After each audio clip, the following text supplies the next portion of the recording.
Chapter 780. 32 tribes, plus the 3 tribes that didn't make it to the gathering because it was too far away for them to travel for the first time, made up a total of 35 tribes. They followed the Yanjiao hunting team into the forest. The 3 teams that were late arrived at the trading point after the gathering ended. They didn't go back immediately. Instead, they waited for the hunt to end before going back because their tribes were too far away. Speaking of this, 2 tribes even expressed that if they could successfully merge their fire seed, they might move upstream. In the past, they lived in deserted places far away from other tribes for safety reasons. Now they plan to move to places with more tribes for safety reasons as well. The situation was different, so was the way to do things. Of course, not every tribe that came joined the hunt. Tribes that weren't good at fighting and didn't have much of an advantage only sent a few people. Some even sent only 1 or 2 people. Compared to the Thunder Mountain tribe and the Water Tiger tribe, they were nothing. But after all, the tribes had different styles. Some people didn't hunt for a living, so they didn't have any experience in this area. If they insisted on going, not only would they be a burden, they might even lose their lives before entering the forest. Even the weakest tribe would send out 1 or 2 people to go hunting with the team. Some were chiefs, and some were excellent warriors of the tribe. For example, the drumming tribe absolutely didn't want to fight fearsome beasts. In the past, they wouldn't have the guts to go into the forest with fearsome beasts either. But now, with so many tribes joining the alliance and so many people going hunting, if they didn't send anyone to join the hunt, they would definitely be laughed at by other tribes. That was why Abuli, who was the chief and considered himself the strongest in the tribe, brought 2 warriors from the drumming tribe to join the hunt. The 3 of them were the 3 people with the biggest legs in the drumming tribe. They were also the fastest. If they encountered any danger, they could run away even if they couldn't win. In the minds of most tribesmen, strength was everything. That was why the tribes that were good at fighting were more arrogant and confident. Those who didn't like to solve problems by force and weren't good at fighting chose to use their skills in exchange for survival resources. Those who didn't join the hunt would wait in the trading area. While waiting for the hunting team, they would adapt to everything in the trading area. Some of them would also participate in Yanjiao's expansion of the trading area. Before they set off, Xiao Xian had called the leaders of each tribe or hunting team together and told them what they should pay attention to in the forest. The inexperienced tribesmen should observe the experienced Taiha tribesmen or Yanjiao warriors. They shouldn't use the same techniques they used to deal with wild beasts. The hunting route Yanjiao chose wasn't one of the 6 routes they used before, but the newly opened 7th route. The number of fierce beasts on this route was less than the other 6 because there were many places that weren't suitable for plants to grow. Naturally, the number of fierce beasts on this route was lower than the other 6 routes. This route wasn't suitable for Yanjiao alone, but it was very suitable for these tribesmen. If there were too many fierce beasts, Yanjiao wouldn't be able to save them even if they had more people. There were about 300 people from the other tribes in the hunting team. Tribes like the Thunder Mountain tribe and the Drumming tribe each had about 50 people, but most of the other tribes had less people. Tribes like the Drumming tribe didn't have a large population and weren't good at fighting or hunting. The number of people in their teams could be counted on one hand. Luckily, the Thunder Mountain tribe, the Drumming tribe and the Water Tiger tribe were divided into 3 different water systems when they were hunting. The 3 tribes didn't have any conflicts at the moment, but they still wanted to compete with each other. After crossing the Flaming River Bridge, they walked deeper into the forest. The trees around them grew taller and taller, and the grass grew thicker and thicker. In some places, the grass was so thick that it could drown a person. Even the roots of the trees were thicker than the strongest person in the group, let alone this forest full of ancient trees. The 500 people in the group were like ants in the forest. The fog surrounding the mountains seemed to exude a quiet, murderous aura. It was as if something dangerous was hiding in the fog, silently looking down on the group. Tiny. This was the first impression they had when they entered the forest for the first time. They seemed to understand why Yanjiao brought them here. If they didn't come, they wouldn't know how tiny they were. The Yanjiao tribesmen chose to hunt as their first group activity because they wanted to change some of the tribesmen's personalities, especially those who were usually arrogant. The masters of this forest were not the wild beasts they usually hunted, but the fierce beasts that were even more dangerous than wild beasts. Their ancestors might have encountered fierce beasts 1,000 years ago, but their descendants had been isolated by the river for almost 1,000 years, so they didn't have the experience to deal with fierce beasts. If one were to say that these tribes were swords, then these swords were rusty or blunt swords that had not been sharpened yet. After experiencing the hunting in the forest, these swords would become much sharper. In order to prevent more people from being taken away by the slave masters, these tribesmen would also sharpen their knives. The roar of a beast came from afar. It sounded excited. The Yanjiao tribesmen who often hunted could tell that it was the roar of a fierce beast after successfully chasing away an intruder. There must have been a fierce battle before this. Roar, roar, roar. A roar came from the group. The Ya tribesmen, who were looking around nervously, were so scared by the sudden roar that they started digging into the ground. Abuli had already taken a few steps forward when he realized that the roar came from the team. Everyone looked over and saw the chief of the water tiger tribe, Xueqi, roaring at the top of his lungs. The veins on his neck were bulging. The other water tiger tribesmen behind him were about to speak too. "Shut up," Xiao said in a low voice. Hearing this, Xueqi stopped roaring. He realized that the Yanjiao tribesmen in front of him were looking at him speechlessly. The other tribesmen didn't look too happy either. Some even looked like they were about to rush over. "Sorry, I couldn't help it." Xueqi also realized that his actions were inappropriate. But when he heard the roar from afar, he suddenly felt like he had an epiphany. The blood in his body seemed to be bubbling. He was so excited that he couldn't describe it with words, so he could only roar out loud. The water tiger tribesmen liked to vent their emotions by roaring when they were emotional.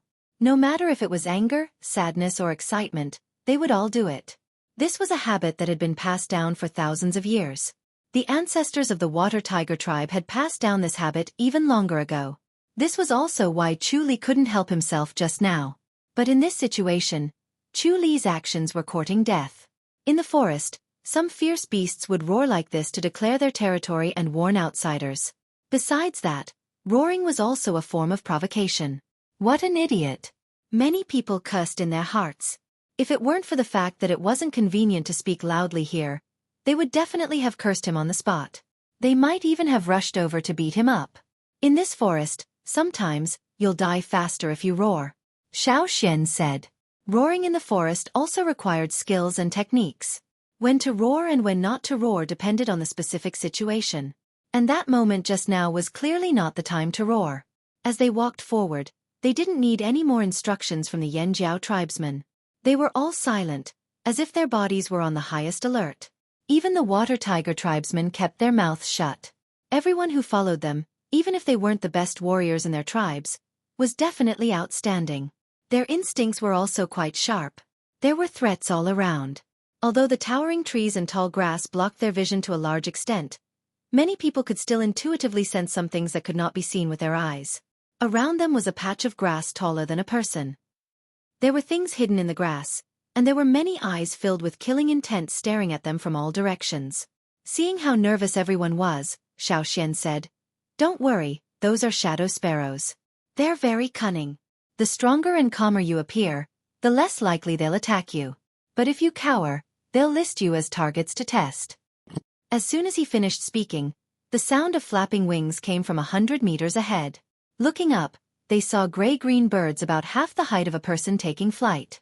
Caesar, who was beside Xiao, bared his fangs and let out a low growl. Xiao stopped in his tracks and raised his hand to signal. 8 Yanjiao warriors raised their weapons and snuck forward. What's going on?" Abuli asked. Before Xiao could explain, a deafening bestial roar sounded in front of them. Xiaidu leaped onto the nearest tree and looked ahead. Without the cover of the bushes, he could see what was happening even though the trees were blocking his vision. The others in the group also climbed up the tree and looked in that direction. It was a huge vicious beast. Standing on the ground, its back alone was 4 times taller than them. Its fur was dark brown and thick. A tree with a trunk as thick as 10 people hugging it was broken. 2 powerful hind legs pushed off the ground, pushing its huge body into the air and pouncing in a certain direction. Other than that vicious beast, Xiaidu also saw a few figures moving about. Those were the 8 Yanjiao warriors who had just passed by. Even though they were a little far away, everyone in the group could clearly feel the ground trembling. That was the sound of the vicious beast's powerful hind legs stomping on the ground. It went without saying that the Yanjiao warriors who were close to the vicious beast could feel the tremors. Xiaidu, Xueqi, Lu Zhai and the other leaders of the Thunder Mountain tribe all stared unblinkingly in that direction. That vicious beast's attacks weren't flashy. They were simple, direct, and effective. It made full use of its natural advantages to create even more lethal attacks. It waved its claws repeatedly, making whooshing sounds in the air. It was as if sharp blades were dancing in the air. Not only did it have great strength, but it also had great lethality. Everyone who saw this scene had no doubt that those claws could slice a person into several pieces. In the face of such a ferocious attack, even the flaming horns, who were considered strong in the tribe, seemed weak at this moment. Boom! Another series of crashing sounds rang out as more trees were knocked down. The sound of tree trunks breaking was like the sound of thunder. Countless wood shavings flew into the air, along with bits of grass. For a moment, it was hard to see what was going on. The only thing that was clear was the sound of the ground shaking and the thunderous sound of tree trunks snapping. The tribes that didn't hunt for a living all sucked in cold breaths when they saw this scene. To them, against such a vicious beast, there was no way they could survive. It wasn't because they were weak, but because they had no experience. Their faces were pale with fright. Even the Yanjiao warriors, who had superior strength and physique, couldn't gain the upper hand against a vicious beast of this level. Most of them relied on teamwork and hunting techniques to kill the vicious beast bit by bit. If even the Yanjiao warriors were like this, then the other tribes who weren't as strong as the Yanjiao warriors were naturally even more cautious. And Yanjiao's actions were a warning to the other tribes. Don't be arrogant. Don't be pretentious. If you really wanted to fight those vicious beasts one-on-one and think you could fight them head-on, the result was that you'd be killed instead of being pretentious.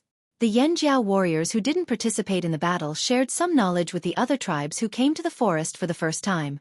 They also warned them not to fight those vicious beasts one-on-one. If they got separated from the group and encountered such vicious beasts, they definitely couldn't fight them head-on. If they couldn't escape, they had to use their wits to win. They had to try their best to grind out a chance of survival. Even the Yanjiao warriors can't fight it one-on-one? Ci Du, the chief of the Ji tribe, suddenly asked. Who said that? Chief, Elder Zheng Luo, Elder Ao, Team Leader Ta, and Team Leader Duo Kong all had the experience of fighting such vicious beasts one-on-one. But not everyone has the strength to fight such a vicious beast. Some people in the group didn't agree with the Yanjiao warriors' words. If the Yanjiao warriors could fight such a vicious beast one-on-one, why couldn't their chief do the same? Chief, Elder, Team Leader. Hey, can't your Grand Elder do it? Ci Du asked. The Yanjiao warrior who explained to them felt that Ci Du had asked a pointless question. Our Grand Elder even fought a vicious beast one-on-one. Do you think he can do it? Ci Du's expression became more serious, but at the same time, he was secretly happy. Sure enough, not all Yanjiao warriors were as strong as Xiao Xian. It seemed that the difference between the Yanjiao and the Ji tribe wasn't that big. Maybe they could catch up. Xiao Xian didn't know what the others were thinking. He was only paying attention to the battle. Even if he couldn't see, he could sense the life auras of the 8 Yanjiao warriors. Roar! There was a mournful roar of a vicious beast. Ci Du, who was on the tree, noticed that the ferocious beast, which was 4 to 5 times taller than them, had begun to panic in fear, and wanted to escape. It had been injured by the Yanjiao warriors, but the Yanjiao warriors didn't give it a chance to escape. Not long after the commotion died down, the Yanjiao warriors who had gone past dragged a vicious beast back. The group immediately went over to take a closer look at the vicious beast. Don't look. You'll see more if you keep going, Mai said to the people who wanted to squeeze in to see the vicious beast. Let's find a place to eat first, Xiao Xian said. They were almost at the place they had chosen. If they kept going forward, the grass wouldn't be as deep, and the forest wouldn't be as dense. Before they reached the hunting spot, the Yanjiao warriors had demonstrated hunting methods to the people who were entering the forest for the first time. Of course, different tribes had different styles of doing things, so the Yanjiao warriors had only demonstrated a few times. As for how to do it, the people of each tribe had to figure out a method that suited them. The people of each tribe could learn a lot from the Yanjiao warriors when it came to the larger vicious beasts, but they couldn't learn the Yanjiao's methods when it came to the smaller vicious beasts. Even the smaller vicious beasts were much larger than humans. The Yanjiao warriors could lift them up like salted fish. They slammed the vicious beasts to the ground, flipped them over a few times, and then slammed them down again in a different position. The thick grass on the ground was destroyed into a mess. Bits of grass flew everywhere, and rocks scattered in all directions. If it had been anyone else, it wouldn't have worked. They simply couldn't lift the vicious beasts up so easily. In this forest, the grass grows very quickly. Look over there now, it's almost like a layer of grass has been peeled off. But 10 days later when you return, you'll see that it's covered in a layer of green again, Xueqi said to the others as he pointed to the battlefield where the battle had already ended. When they finally reached the hunting area, the hunting team split into 3 groups. The tribesmen of each water tribe formed a branch team, and the Yanjiao warriors also followed the 3 teams. However, what made Xueqi alert was that he found traces of other human activity in this hunting area. Tell everyone to be careful. It doesn't matter if those people's goal is us or not. It's always good to be on guard. Chapter 781. In the forest, the roars of beasts and the shouts of humans could be heard from the sparse forest. The smell of blood spread in the air with the wind. Some animals that smelled the blood rushed over. If not for the fierce battle, they would have followed the smell of blood and rushed over to snatch the food. The scavenger birds in the air had been hovering nearby for a long time. They let out hoarse cries from time to time, as if urging the people on the ground to speed up. Boom! Following a shrill cry, the ground trembled, and the sound of trees breaking could no longer be heard. A few impatient scavenger birds rushed down, but they were killed by the blood-stained stone hammers. Only a few broken feathers were left floating in the air. The other scavenger birds saw this and could only cry out unwillingly. They did not dare to approach for a while. A group of people walked out of the forest. Their bodies were stained with blood. Some of it came from their wounds, while some came from the beasts. This was one of the 3 groups. Under the guidance of the Yanjiao people, these people who entered the forest for the first time gradually got rid of their initial discomfort. When they saw the beasts, they were no longer shocked and panicked. The hesitation and fear on their faces had disappeared, replaced by blood-stained faces full of murderous intent. Abuli wiped away the blood around his eyes and stood there, leaning against a tree as he panted heavily. Hunting beasts was physical work, and it also required mental effort. There was no room for slacking, so tiredness was inevitable. Every time he hunted a ferocious beast, he would feel as if he had finished a year's worth of physical work. However, although he was tired and had many injuries on his body, and there were even a few times where he almost lost his life, after enduring and adapting to it, it was a different feeling. He lowered his head and looked at his outstretched arm. His sleeves had become tattered during the hunt, and most of his arm was exposed. His tanned brown arm was covered with bloody scars of varying depths. Some of them were fresh wounds that were still bleeding, while others had already scabbed over. The body of a totem warrior had a very strong healing ability. Wounds caused by ordinary beasts could be healed very quickly, and even scars would not be left. Even those who were weak could rely on their body's self-healing ability to make their scars gradually disappear. However, wounds caused by ferocious beasts were not so easy to heal.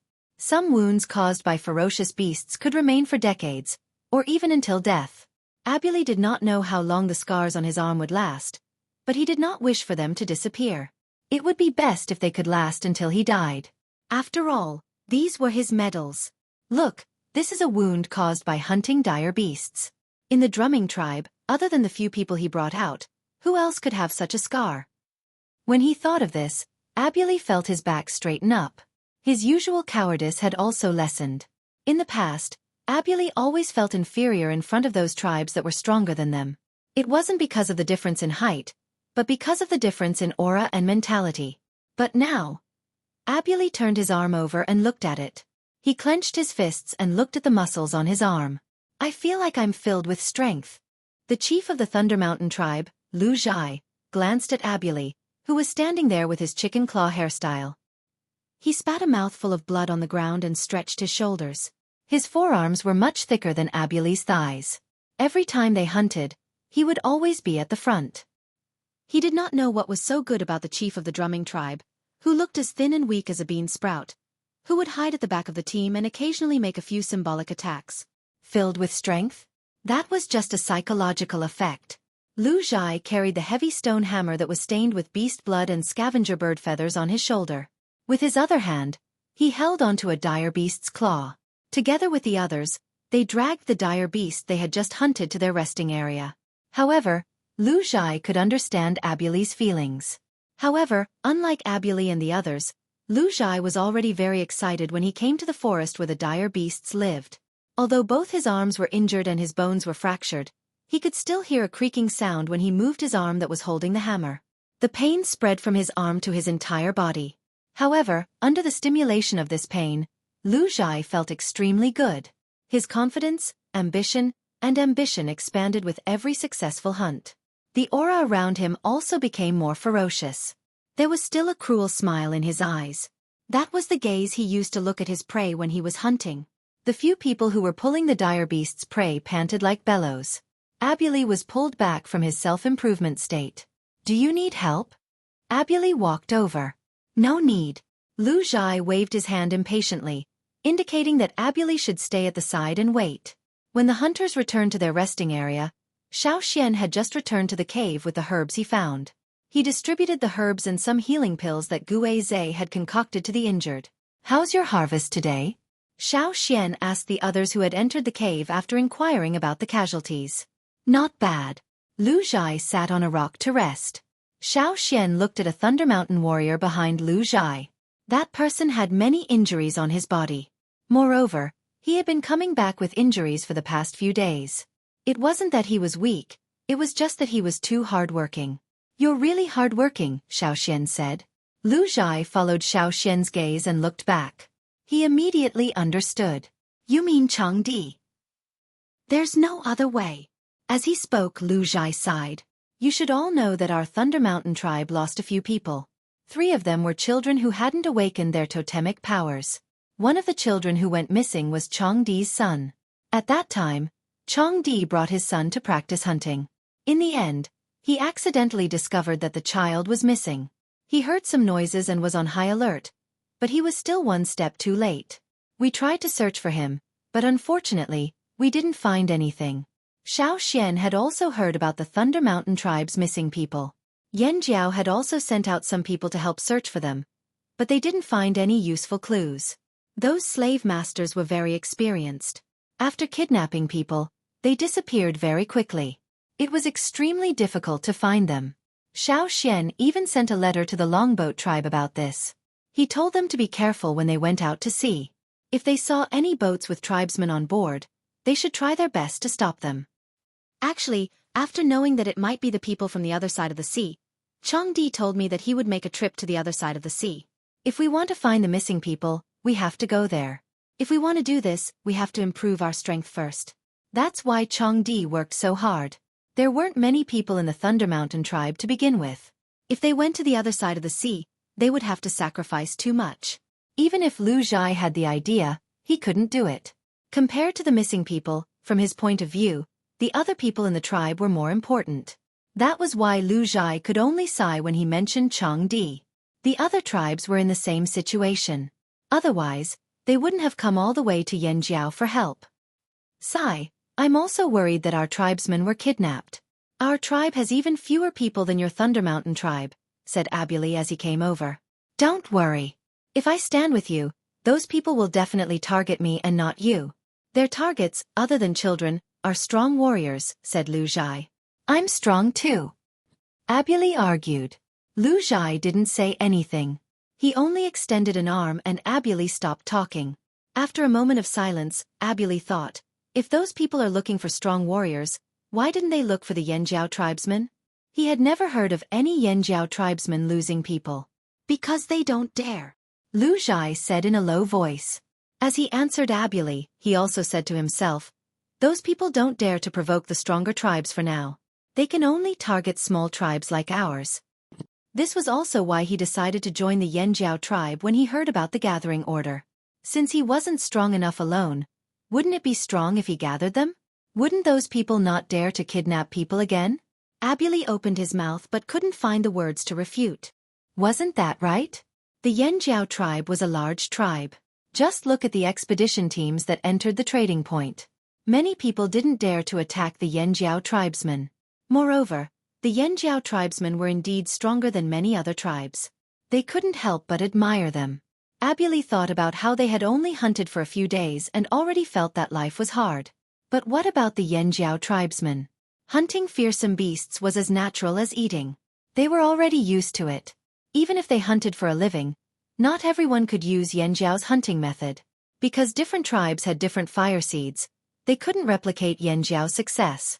They didn't have the time, but they could use another method to solve their current problem.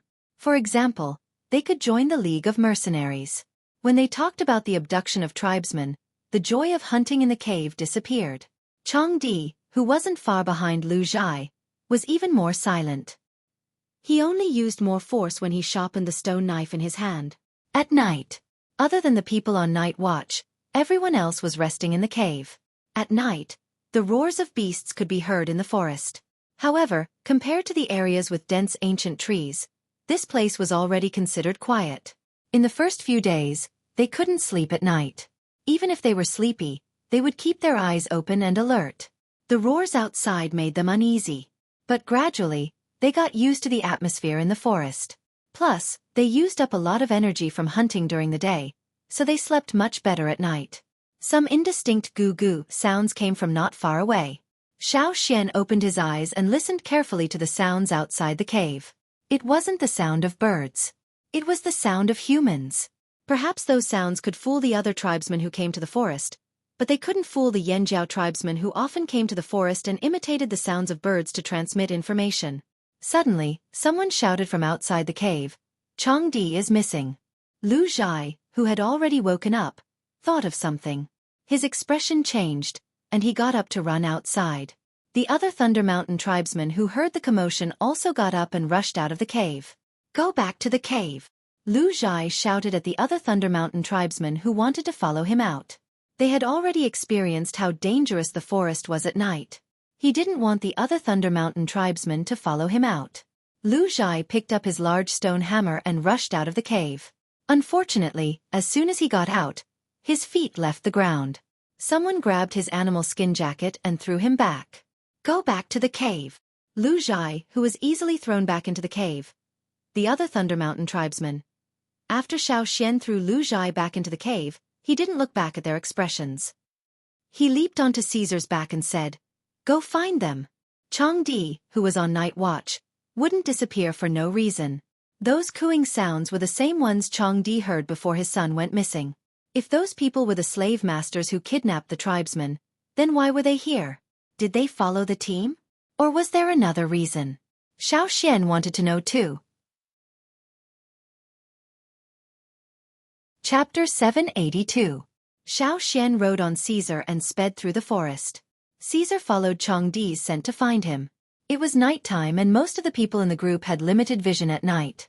Even if they could see nearby objects, they couldn't compare to those who were stronger at night. Their movements in the forest would be greatly restricted. If they were careless, they would lose their lives. That was why Xiao Xian threw Lu Zhai back into the cave. The Thunder Mountain tribesmen didn't move at night. Caesar was very fast. Xiao Xian could already hear the sounds of fighting and people shouting in front of them. It was Changdi's voice. At this moment, Changdi had already pinned someone to the ground and was beating him up. As he beat him, he asked, "Where is my son? Where did you take the people you abducted to? Speak." "I don't know." "Ah."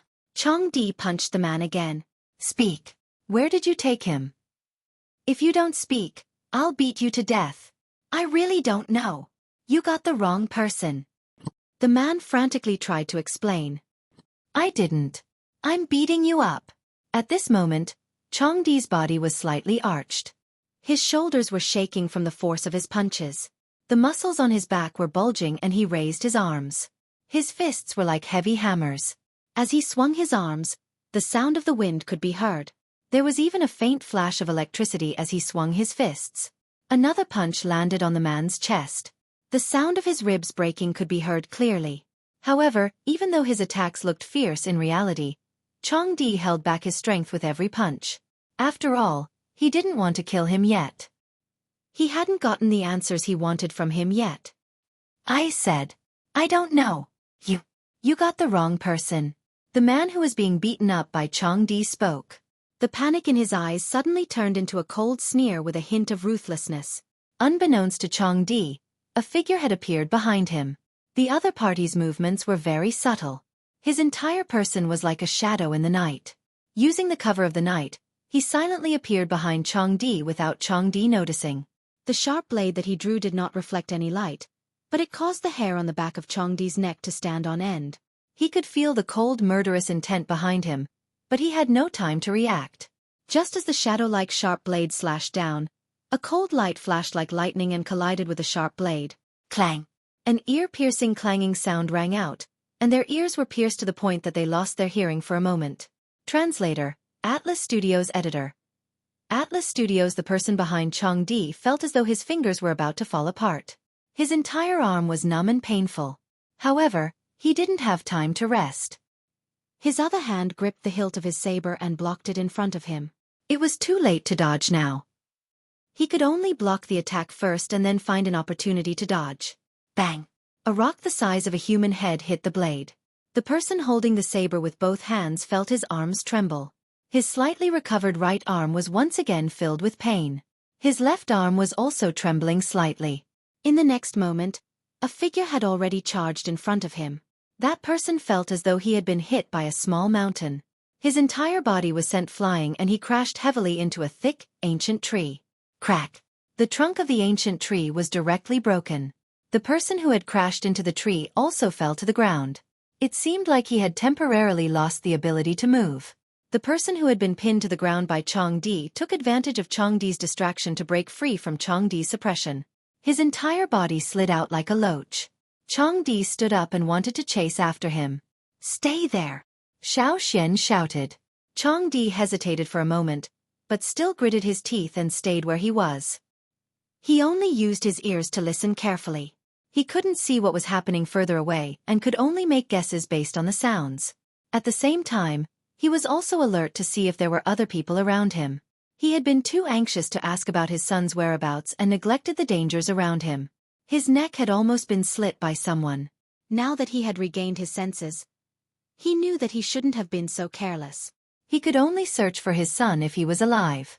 If he was alive, he would have no hope. The person who had escaped from Changdi's hands didn't run away immediately. He knew that his speed couldn't compare to Xiaoxian's, so he took a detour and calculated the time. He jumped under the fallen tree and didn't care about his comrade who had fallen not far away. He couldn't even take care of himself. Where would he find the time to save his comrade? He might as well retreat first and find another chance to save him later.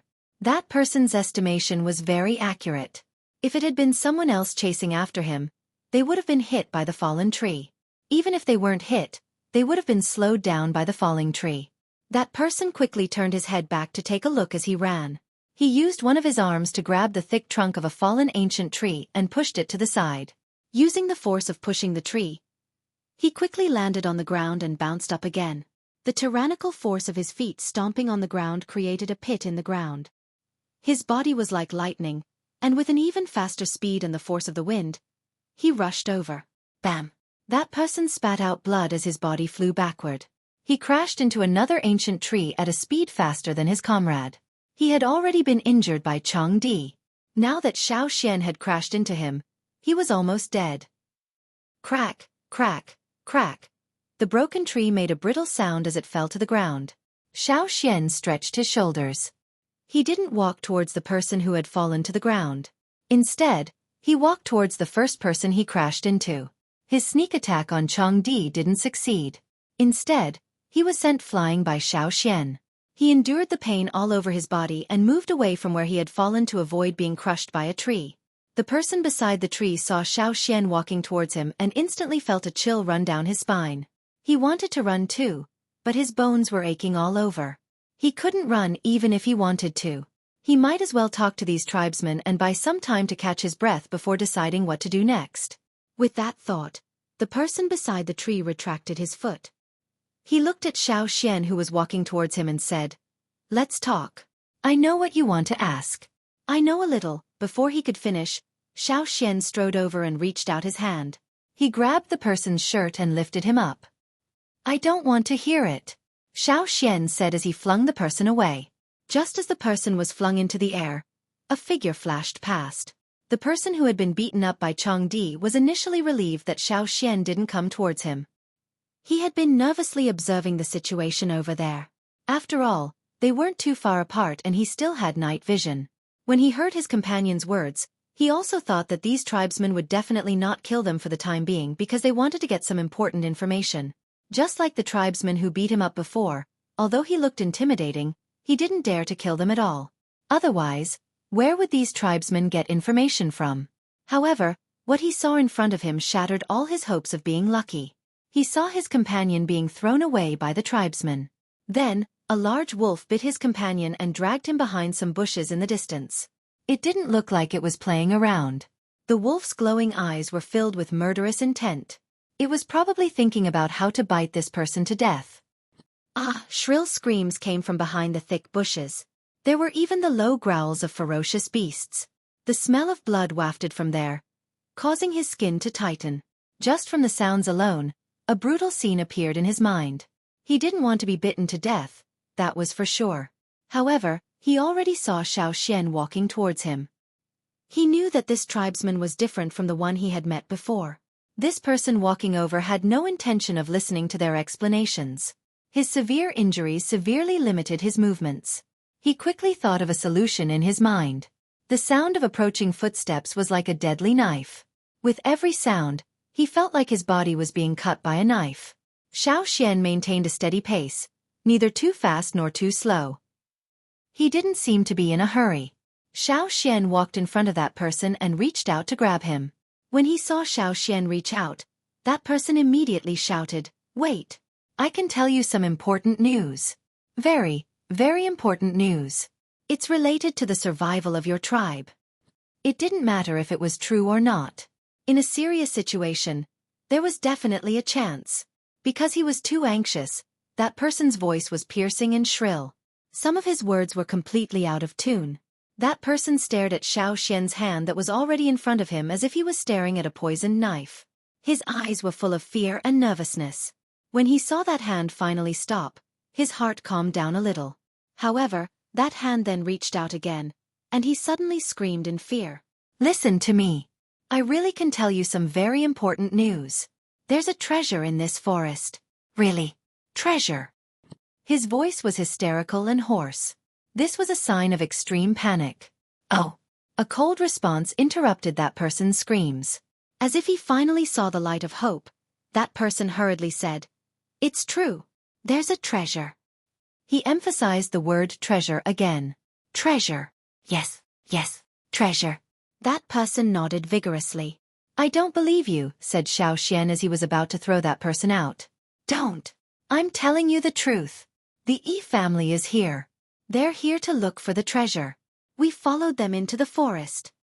Because he was too anxious and nervous, afraid that Xueqi would throw him out to feed the wolves, that person blurted out a mixture of languages from the other side of the sea and this side of the forest. Di, who was standing there with his ears perked up, couldn't understand what that person was saying no matter how hard he tried. "The E family?" Xueqi brought back the person he was about to throw out. "What are the E family looking for here?" "I don't know. It's a worm. It's a worm." That person wanted to say that he didn't know, but when Xueqi moved his arm again, as if he was going to throw him out, he hurriedly told him what he knew. "What are they looking for? What kind of worm are they looking for?" asked Xueqi. "I don't know. We only eavesdropped. If you don't know anything, then let's just feed you to the wolves." Xueqi threw that person out. That person screamed in pain. Before he regained consciousness, the only thing he felt was a large bloody mouth of a wolf coming at him. Thus, when Di saw the person who had kidnapped his son and beaten him up, that person was already unconscious and was being held in Caesar's mouth. If Caesar used a little bit of force, that person would be torn into 3 pieces. Xueqi was holding another person in his hand. That person was also unconscious and not torn into pieces like Di had imagined. Chapter 783. After Xueqi left, the other people in the cave didn't sleep. They were all paying attention to the movements outside. Mai brought some people to patrol the area and set up many traps. He didn't set any traps before because he was worried that other tribesmen would fall into them. However, after what happened tonight, Mai changed his mind. Even if other tribesmen fell into the traps, it would be because they ran off. Damn it! What did it mean to run off alone in a forest where fearsome beasts lived at night for the first time?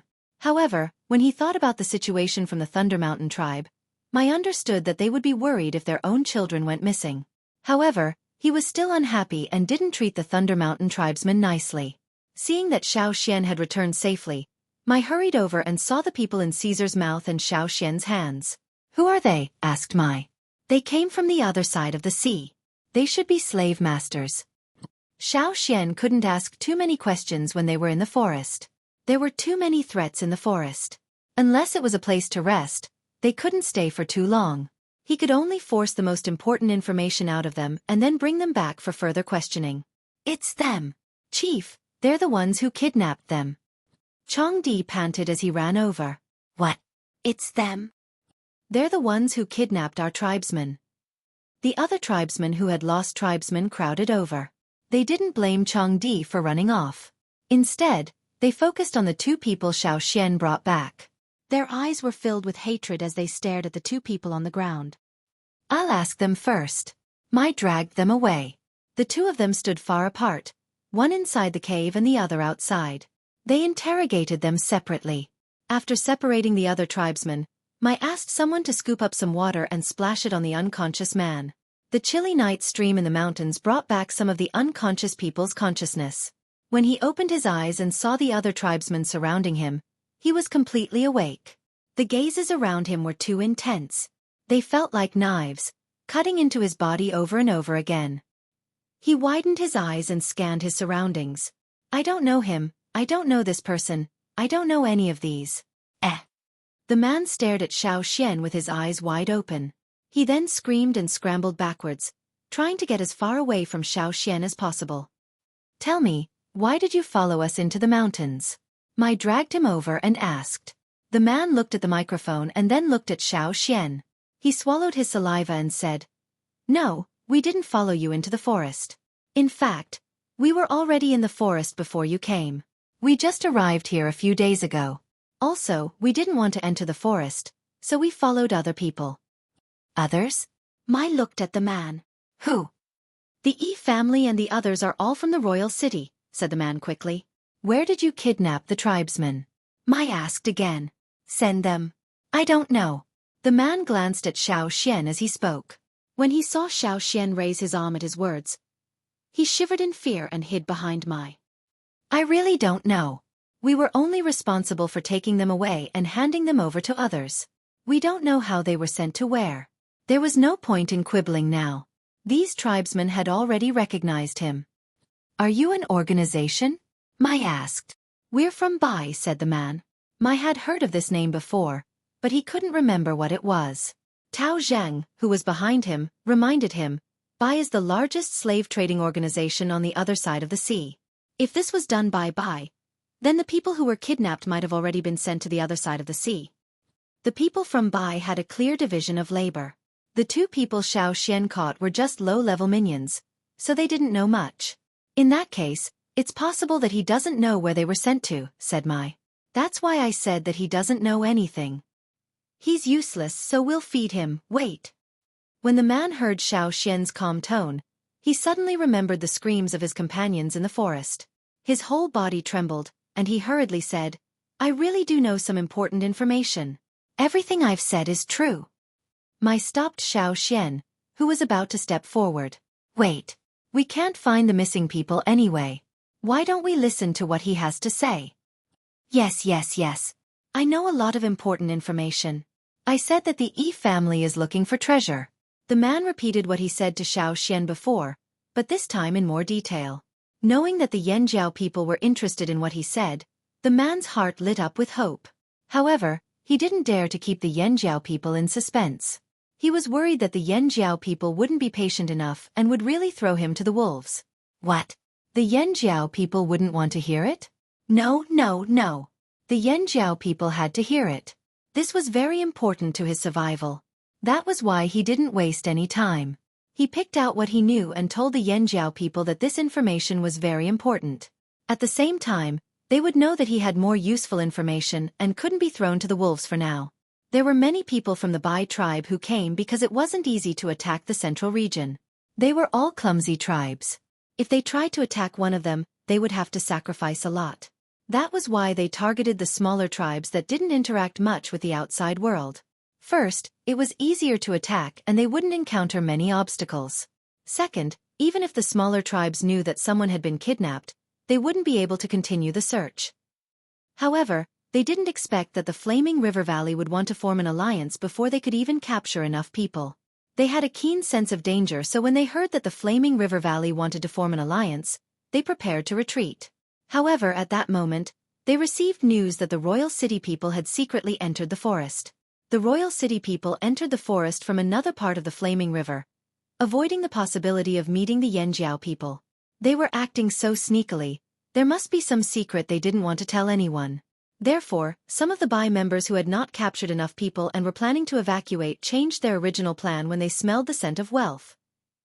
They followed the people from King City into the forest and heard some secrets. However, they did not eavesdrop much. They only knew that those people were going into the forest to look for insects, but they did not know what kind of insects they were looking for. However, the Royal City people didn't walk in a straight line. They always took detours, so the Bai people often lost track of them. When they reached this place, they lost track of them. Hence, the Bai people split up to look for the Royal City people. Only the two of them were too lazy to chase after them, so they stayed here temporarily. Who would have thought that they would meet a group of tribesmen hunting in the forest? At first, they wanted to steal something. They didn't really hunt fearsome beasts, so when they smelled the tribesmen' barbecued meat, they decided to steal some food at night. However, they thought that they were hiding their whistle, but Changdi recognized them and chased them all the way. After that, they met Xiao Xian and were dragged back by Xiao Xian. After questioning him, Mai temporarily tied the man up and threw him into the cave.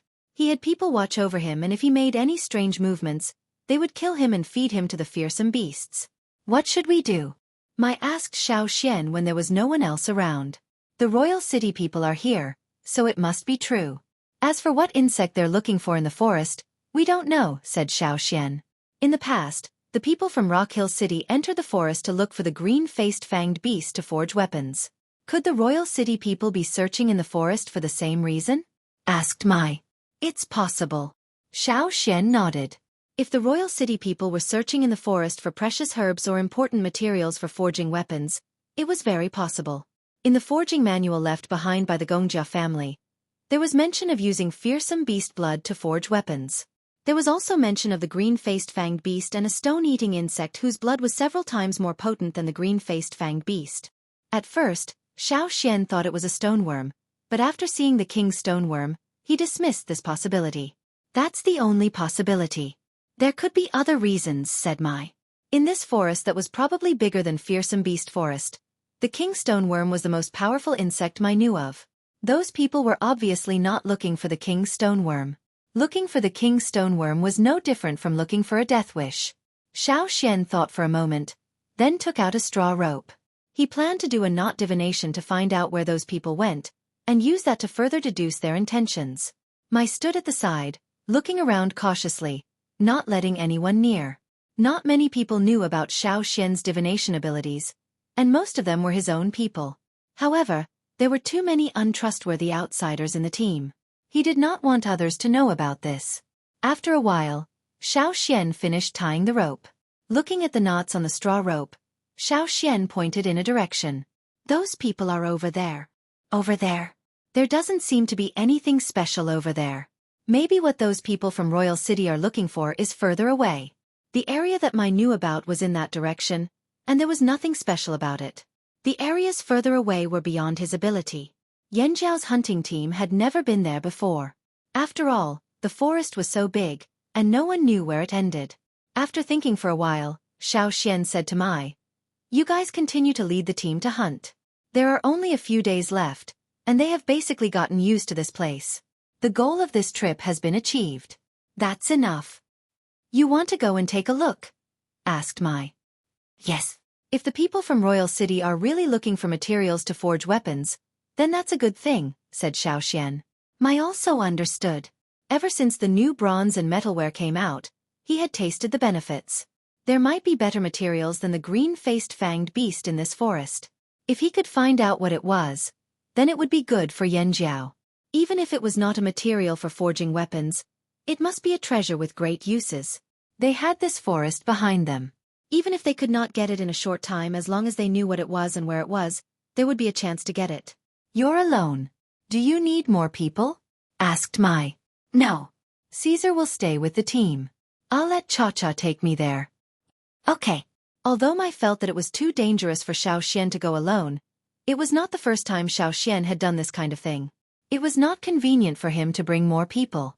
Early the next morning, just as the sky was turning bright, an eagle flew out from the team's resting place. Xueqi let Cha-Cha go to the direction he got from the divination. Along the way, he divined a few more times. Just like what the person from Bai said, the other party often took detours. It looked like they were going around randomly, but if all the routes were drawn, the general direction would not change. That way. Xueqi looked at the route he drew and patted Cha-Cha. Don't you think that direction is familiar? Caw, Cha-Cha screeched loudly. Familiar, of course it was familiar. No one was more familiar with that direction than this mountain eagle. Because if they kept going in that direction, they would reach Eagle Mountain. Chapter 784. In the forest, a group of about 500 people was traversing through the forest. A group of armored guards protected a few of them in the middle. Among the people in the middle, there were two people who were dressed particularly conspicuously. The two of them were actually wearing silk clothes with silver patterns that reflected light from time to time. Compared to the sorry state of the others, although the two of them looked tired, they were still considered neat. Master Qi, how much longer do we need? Asked the leader of the group, turning to the middle. Of the two people who were being protected in the middle, the older one was holding a square plate in one hand. On the square plate were a few pieces of jade. He stroked his beard with the other hand and said, "We will arrive within 10 days. The leader let out a long sigh of relief. That's good. Even though they were prepared, when they really entered this forest, they were almost always on edge and did not have a good night's sleep. They were afraid that they would be eaten by the ferocious beasts hiding in the dark or be dragged away by those strange plants. This forest was much more dangerous than the forest they had entered on the other side of the sea. When they first entered, there were about 800 of them. Now, there were only about 500 left. The remaining 300 had become fertilizer for the plants or food for the fearsome beasts. This was even after they had avoided most of the dangers with the guidance of the 2E family members. If it had not been for the 2E family members and they had entered the forest alone, the number of people who would still be alive could be counted on one hand. Let's take a break. There are no major dangers around here, said the man with the plate. The surrounding guards let out a long sigh of relief. They could finally rest. However, although the E family said there were no major dangers, they still had to be careful of the small dangers that could pop up at any moment. If they were too careless, any small danger could cost them their lives. Master Yu, do you really not know what those insects look like? While they were resting, Mu Yao, the leader of the team, asked the only Gongjia member in the team, who was also a master blacksmith. Unfortunately, the new king did not like Gongjia Yu. Gongjia Yu was not doing too well. If it weren't for the Mu and Yi family's protection, Gongjia Yu might not be able to continue living a luxurious life. He might not even be able to find the materials to forge. Not far away, Gongjia Yu's hair was all white. He was not young anymore and used to have a lot of authority in the Gongjia family. Unfortunately, before the new king ascended the throne, Gongjia Yu had mocked and ridiculed him. He had never been nice to him. As soon as the new king ascended the throne, he took away many of Gongjia Yu's resources and gave them to other Gongjia craftsmen. After all, there was more than one craftsman in the family. The Gongjia family's craftsmen, who worked hard all day, couldn't gather much resources. Most of the resources were given by the nobles of the royal city. Perhaps they could last for a few years, but after a few years, they wouldn't be able to continue. After Gongjia Yu lost power, the Mu and Yi family continued to support him. That was why Gongjia Yu did not fall into dire straits. The Mu and Yi family's support came with conditions. They hoped that Gongjia Yu could make better weapons. Rock Hill City's main target was the Mu and Yi family in the royal city. No wonder the two families were so anxious. They wanted to use this opportunity to win Gongjia Yu over. Gongjia Yu also planned to use this opportunity to turn things around. He had enjoyed a luxurious life for many years and it did not feel good to lose power. If he could handle this well, it was not impossible for him to return to his old life. In terms of craftsmanship, Gongjia Yu was considered a master. When he was young, he had been to Xia Valley like Heng and read the secret records left behind by the Gongjia ancestors. That was why he knew what Heng knew. Yanjiao and Rock Hill City had found the green-faced fanged beasts, so they knew how good the weapons were. Although it was better than other metal weapons, it was not good enough to satisfy the Mu and Yi family. Since the green-faced fanged beasts didn't work, they would try to find the legendary insect. There was very little information in the Gongjia ancestors' notes, but wasn't the Yi family there? As a result, the two sides worked together, and after paying some price, they finally got the location of the insect. Then they gathered people, bypassed the main battlefield by the sea, and avoided the territory of the Flaming Horns tribe, which they had conflicts with before, and came to this forest. I've never seen that insect before. There were only words in the notes, no pictures. Our ancestors called them star butterflies. Gongjia Yu had given this answer many times. That was all he could say because he didn't know what the star butterflies looked like. He didn't even know what the larvae looked like. The only thing I'm sure of is that we need to find the larvae before they turn into butterflies. We need to extract their blood and bring it back. Gongjia Yu's eyes flashed with passion. If he could make a better weapon, he would definitely be able to turn the tables around. How many years had it been? No one in the Gongjia family had been able to reproduce the information recorded in the notes. Don't worry, it's still a long time before the larvae turn into butterflies, said Ichi confidently. I'm worried that someone might have followed us. If someone did, wouldn't we be letting them off easy? Plus, the people following us might disrupt our plan. Mu Yao voiced his concern. Don't worry, we've shaken them off. Ichi's face was arrogant. He used his divination abilities to point out the team's location and the time of each mission. They managed to shake off a group of people each time. Now, they could no longer sense anyone following them. Sitting next to Ichi was another young man from the Yi family. Strangely, he looked very young but had white hair at his temples. Unlike Ichi's calmness, he was anxious and uneasy. He had a bad feeling about this. Uncle, we still need to be careful, said the young man. Izong, are you doubting my abilities? Ichi was unhappy with Izong's words. He was about to say something when his brows furrowed. Ignoring everything else, he tapped the plate in front of him. The glowing jade rolled for about 5 minutes before stopping. Master Qi, did something happen? Asked Mu Yao and the rest hurriedly. It's fine. I don't know who stole the Yi family's divination skills, or maybe it's a piece of trash that escaped from the Yi family. How dare they use divination to find out where we are? You want to fight me? He scoffed arrogantly, expressing his disdain for the person who tried to find out where they were. Then what now? Mu Yao looked at Ichi. That person can no longer find out where we are, said Ichi casually. It's just something the Yi family's juniors do when they're messing around. Someone knows where we are through divination. Izong was shocked. His eyelids twitched as he thought of something. He hurriedly picked up his plate and grabbed a handful of golden sand from a clay bowl held by a slave. He sprinkled it on the plate. The fine golden sand spontaneously separated into stripes on the square plate. At first it was fine. The fine sand moved normally, either approaching the jade on the plate or avoiding the jade on the plate. However, not long after, this kind of change suddenly stopped. With a soft pu sound, the golden sand in the square plate scattered messily. I can't find out where they are, exclaimed Izong. Usually, if the other party used divination techniques to track them, they could use the Yi family's secret technique to track the other party's location. Of course, they could also stop the other party from following them, just like what Ichi had done earlier. But there was a variable. If the difference in strength between the two parties was too great, it could result in a one-sided suppression. For example, the other party couldn't track them through divination. This was why Izong was shocked. He was already one of the best in the Yi family's younger generation, but he couldn't find out where the other party was. Izong's expression changed. His usually calm face was conflicted. It's like this again. It was as if there was a layer of fog blocking his divination. Every time he tried, the result was a mess. The jade array was very messy and he couldn't find anything. Izong had experienced this before. It was a terrible memory. Every time he thought back to it, Izong felt like a pair of hands were stopping him from moving forward. In other words, he had hit a bottleneck. In the past, there had been members of the Yi family who had encountered the same situation and couldn't move forward. If they couldn't break through the bottleneck and were stuck at this point, they would stop moving forward for the rest of their lives. The Yi family would also give up on them. Although Izong had encountered the same situation, he was still a rare genius among the younger generation. The Yi family didn't give up on him and even tried to help him break through. But to no avail. This time, Izong told his family that he was stuck at a bottleneck and couldn't break through. That was why he followed them here.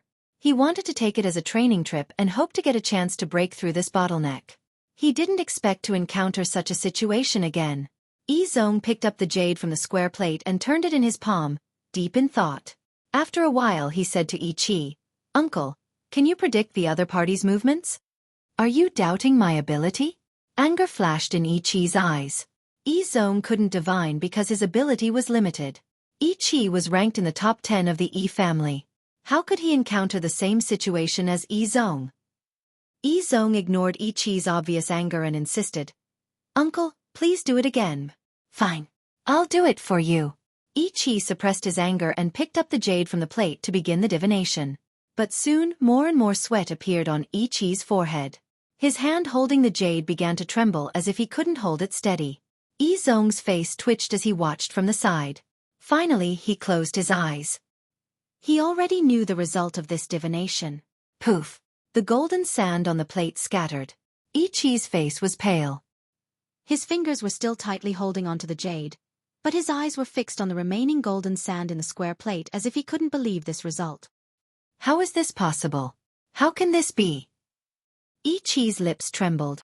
Not only can we not know where they are, but we also failed to stop them. There was dead silence in the group. Mu Yao and Gong Jiayu stared at Ichi in disbelief. They thought they were hallucinating. What? Even Ichi couldn't track them. Even their attempt to stop them had failed.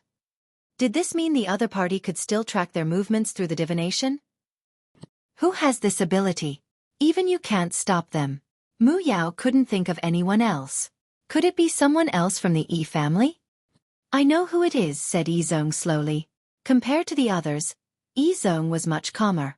The Yi family rarely used the word guess because they weren't sure of their abilities. Only when they couldn't get a definite result would they say guess.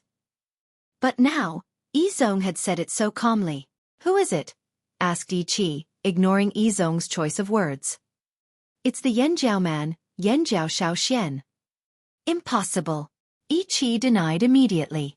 "That's the Yi family's technique. I sensed it just now. I don't know exactly what technique it is, but it's definitely the Yi family's technique. Although I don't know how that person mastered the Yi family's divination technique. I think the person who is tracking our movements through the Yi family's divination technique is Yanjiao Shaoxian." Yizong had suspected that the Yanjiao people had the ability to perform divination back then when he was hunting down the Yanjiao migration team. But at the time, he didn't think it was the Yi family's technique and guessed that it might be another tribe's divination technique. The Yi family wasn't the only tribe who could perform divination, but the Yi family was definitely the tribe with the strongest divination technique. Now, Yizong, who was stronger than him, had already said that it was the Yi family's technique. But Yizong could sense that this was the same situation as the one he encountered back then. Then, when the Yanjiao tribe migrated, it was highly likely that the Yi family's divination technique was used. Unfortunately, with his current abilities, he couldn't figure out which technique it was. "Impossible, absolutely impossible," Ichi repeated. He couldn't believe that a tribesman who wasn't part of the Yi family could have this kind of ability. This was a slap to the Yi family's face. If Yizong knew what Ichi was thinking, he would have told him that this slap had already happened back in the royal city. It was just that no one had noticed. "Let's hurry," Mu Yao shouted as he stood up. Since someone already knew where they were, they had to find the larvae and take their blood before they arrived. At this moment, in the forest, somewhere far away from Mu Yao's team, Xiao Xian looked at the knot in his hand. It wasn't smooth this time. It felt like someone was tugging at the rope to stop him from tying it. But in the end, he still managed to complete it. Calling Cha-Cha, who was pecking at a snake, over, Xiao Xian said, "Stop playing. Hurry up and eat. They should know we're coming." "Let's hope they don't do anything rash," Xiao Xian said, looking into the distance. He already knew what kind of insect they were looking for. However, the place it lived was too special. It was an important territory for the mountain eagles. Every place where ferocious beasts gathered, there was a delicate balance between the two species. If the balance was broken, would those people be eaten by the huge mountain eagles or the ferocious beasts? Or eaten by the mountain eagles? There seemed to be only one result. Chapter 785. Mu Yao and the rest walked for another 7 days before they saw a mountain range that looked like a wall blocking the sky. Not only was it long, they could not see the end, it was also very tall. Looking up, they could only see that the top of the mountain range was covered by clouds, as if the mountain range had reached into the clouds. Below the swirling clouds, one could see large areas of the mountain covered in white. The white was ice and snow. Long, steep, high, dangerous. This was what everyone thought when they saw this mountain range. In the past, they had climbed quite a few mountains, but this time, the impact on them was even greater. This is the first time I've seen a mountain range like this. Mu Yao exclaimed. This was clearly not an ordinary place. It made sense that the star butterfly lava was here. It was only logical for an extraordinary creature to live in an extraordinary place. Thinking of this, Mu Yao felt that the Yi family really did find the larvae. This is it. Mu Yao turned to ask Yi Qi. Yi Qi was still trying to figure out who was following them. He did not believe Yi Tsung's words. He had been thinking about this for the past 7 days. Now that they were at their destination, he was not interested. He gave a perfunctory num. Mu Yao looked at Yi Zong. When Yi Zong nodded, he was overjoyed. What about the larvae? It's not time yet, said Yi Zong. Do you mean the larvae will come out on their own? Mu Yao was curious. Probably, we just have to wait. Yi Zong had his slaves clear a spot and sat on the rubbed rock. He took out his tray and began to ponder over his doubts like Yi Qi. Seeing the Yi family like this, Mu Yao did not force them to look for the larvae. The Yi family was always like this, especially the main branch of the Yi family. Let's see what's around us, Mu Yao said to the rest. Mu Yao was wondering where the larvae were and how big they were when Gong Jiayu closed his eyes and took a deep breath. He looked like he was enjoying himself and sighed. Do you smell it? Mu Yao sniffed carefully. The stench of bird poop? Bird poop was not a rare smell in the forest. He had smelled it all the way here. Gong Jiayu opened his eyes and looked at Mu Yao like he was an idiot. The larvae must be here. Why can't I smell it? Mu Yao sniffed again but could not smell anything else other than bird poop. He turned to look at the rest of them, who shared his confusion. You don't understand. Gong Jiayu looked proud. I can sense excellent forging materials around here. It must be the larvae. Gong Jiayu, Gong Jiayu, Gong Jiayu, Gong Jiayu, you, Gong Jiayu, Gong Jiayu, Gong Jiayu, Gong Jiayu, Gong Jia, Gong Jiayu, Gong Jiayu, you, Gong Jiayu. This was one of the reasons why the Gong Jia ancestors discovered that beast blood could improve forging quality. As he spoke, Mu Yao felt a gust of wind above his head. He looked up to see a black shadow falling towards him. He quickly dodged. Thud. The sound of something heavy falling alerted everyone who was searching for the larvae. They looked towards the source of the commotion warily. There was a huge eagle, several times taller than them when it laid on the ground. It was like a small mountain. The trees around it had been knocked down. However, it looked heavily injured. Mu Yao looked from the eagle's beak to its feathers to its claws. He concluded, an old eagle. It was an old eagle. Although its eyes still had the sharpness of an eagle, its sharp beak and claws, which were supposed to be its powerful weapons, were no longer the same as they were in their glory days. It was as if they were rusty, inferior metal weapons that could no longer be used. Knowing that it was an old and heavily injured giant eagle that couldn't even fly, the threat it posed to them was limited. After seeing the situation clearly, everyone's tense nerves relaxed a little. But then they thought, this is also a good opportunity. An old eagle that was about to die was still a ferocious beast giant eagle. It was good food. They had never hunted such a big eagle before. Mu Yao understood everyone's thoughts when they looked at him. He had the same idea, but to be safe, he asked the Yi family. Will killing the eagle affect the larvae? Asked Mu Yao. Yi Qi looked impatiently at Eagle, who was not far away. Kill him if you want to. Yi Zong fiddled with the jade in his plate. I think it's best not to do that. Why? What did you find? Asked Mu Yao. Yi Zong shook his head. Nothing. Afraid that the others would misunderstand that they couldn't perform the divination because of what happened, Yi Qi explained. There's something strange about this place. We can't perform the divination. You should be able to feel it too. Indeed. Mu Yao knew the Yi family wasn't looking for an excuse. He could feel the pressure from above, like a giant hand was pressing down on him. Since he couldn't perform the divination, Mu Yao didn't want to let go of the meat that was right in front of his mouth. He drew his sword and prepared to kill the eagle. This was where the larvae lived. Eagles and insects didn't seem to coexist peacefully. Killing the eagle might be beneficial to the larvae. The eagle seemed to have sensed Mu Yao's murderous aura. It flapped its wings and looked over, its gaze so sharp that it was hard to look straight at it. A giant eagle of this size had to have been through a lot. Just its gaze was different from the other birds Mu Yao had met on his journey. But the more it was like this, the more Mu Yao wanted to kill it. Old man. The sword light flashed, carrying a cold murderous aura, and without any pause it slashed out. Clang! The giant eagle blocked Mu Yao's attack with its claws. But one of its toes was cut off, pieces of the claw falling off. Just as Mu Yao thought, the eagle's claw was a rusty metal that was about to be obsolete. It couldn't take a single hit. Perhaps when the eagle was at its peak, the sword might not have been able to cut off the eagle's toes so easily. It might have only been able to cut through the hard scales on the outer layer of the toes. But wasn't the eagle already old? Could an eagle that was about to die of old age return to its youth? The others gathered around. The giant eagle realized that it couldn't stay here any longer. It raised its claw to block Mu Yao's sword and flapped its wings. Crack, crack, crack, crack. The sound of branches snapping could be heard everywhere, as if a rainstorm was falling on the ground.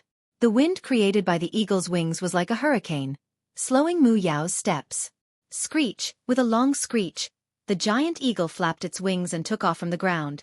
Perhaps due to its old age or its injuries, it seemed much clumsier. Mu Yao thought it would crash down again, but it only flew up, then stopped at a spot on the mountain. Its claws clawed at the steep cliff, but because of its injuries, its claws were no longer sharp and slid down a long distance. Mu Yao considered climbing up the mountain to continue killing it. The eagle didn't look like it had much time left. Just as he was thinking, Gong Jiayu roared, "The star butterfly larvae are out." Now, Mu Yao couldn't care less about the giant eagle. He had more important things to do. He would kill the old eagle after he got the worm blood. Where are they? Mu Yao looked around. I can feel them, they're out. Gong Jiayu breathed heavily, his face flushed. Blood rushed to his face uncontrollably, steam rising from his skin. He held a sword in his hand, his eyes fixed on the ground at the foot of the mountain. In this aspect, he was more sensitive than the Yi family. The Yi family had to perform divination for information, but he did not need to do that. This was the Xia's natural instinct. They're here. As soon as Gong Jiayu finished, Mu Yao heard a rustling sound that seemed to come from underground. Everyone held their breaths, afraid of disturbing the movement. The sound grew louder and louder. Gong Jiayu was looking at the ground near the foot of the mountain. The ground beneath the grass loosened and the ground protruded. A white round head poked out of the ground and crawled out. Its body was 3 to 4 meters long and as thick as an adult's thigh. There's more than one. Gong Jiayu grew excited. After the first white worm emerged, other long, snow-white worms emerged one after another near the foot of the mountain. It's them. Chapter 786. White star butterfly larvae crawled out from the ground. Although there were differences in size, there was not a huge difference. One was less than a meter long while the other was more than 5 meters long. Gong Jiayu was like a hungry beast smelling blood at the sight of this. The excitement in his eyes was palpable, as if he wanted nothing more than to capture all the white worms and let them bleed. It was as if he could see a golden glorious path laid before him. His chance to turn the tables was right in front of him. Clang! Unsheathing his sword, Gong Jiayu charged towards the nearest worm. Catch them! Mu Yao snapped out of his excitement and ordered his men to get to work. Their ultimate goal was to get these white worms. The sharp blade cut through the white worm's body, but there was no sound of breaking. The sword felt like it had cut through a tree full of resin. The blade seemed to be blocked, only leaving a shallow mark on the worm's skin. Even Mu Yao did not manage to cut through the worm's body as he expected. Just now, he had been able to cut off one of the eagle's toes with his sword, but now, he couldn't even cut off this little white worm. However, although he did not cut the worm in half, he did cut open its skin. White liquid flowed out from the worm's wound, dripping to the ground and seeping into the soil. Just as Mu Yao was about to slash at the opening, the white worm nimbly rolled to the side, avoiding his sword. There were white marks on the ground, blood from the larvae's wounds. However, the blood quickly seeped into the ground. Mu Yao noticed that the larvae's wounds had stopped bleeding and were healing at a visible rate. The speed of their recovery was simply too fast. It was hard to break its skin, It healed quickly and dodged quickly. Although these larvae did not have gaping mouths or sharp horns, they were troublesome to deal with. Someone near Mu Yao noticed this too. He was about to say something to Mu Yao when a white shadow flashed past, fast as lightning. The star butterfly larva that he had just injured had its front end pressed tightly against the ground.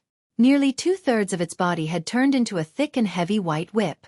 Its fierce attack swept towards that person with the power of the wind. That person didn't expect the seemingly harmless white bug to suddenly attack him. Before he could react, an intense pain spread from his abdomen to his brain. The larva hooked its 3 pairs of thoracic legs to the ground, twisting at an unbelievable angle and lashing out. The person who was sent flying directly flew more than 30 meters away. After landing on the ground, he slid back for a distance before stopping. If it weren't for the grass and trees on the ground blocking him, he might have flown even further. After landing on the ground, the man curled up like a shrimp and spat out blood from his mouth. He groaned in pain and could not get up again. Mu Yao dodged the white whips.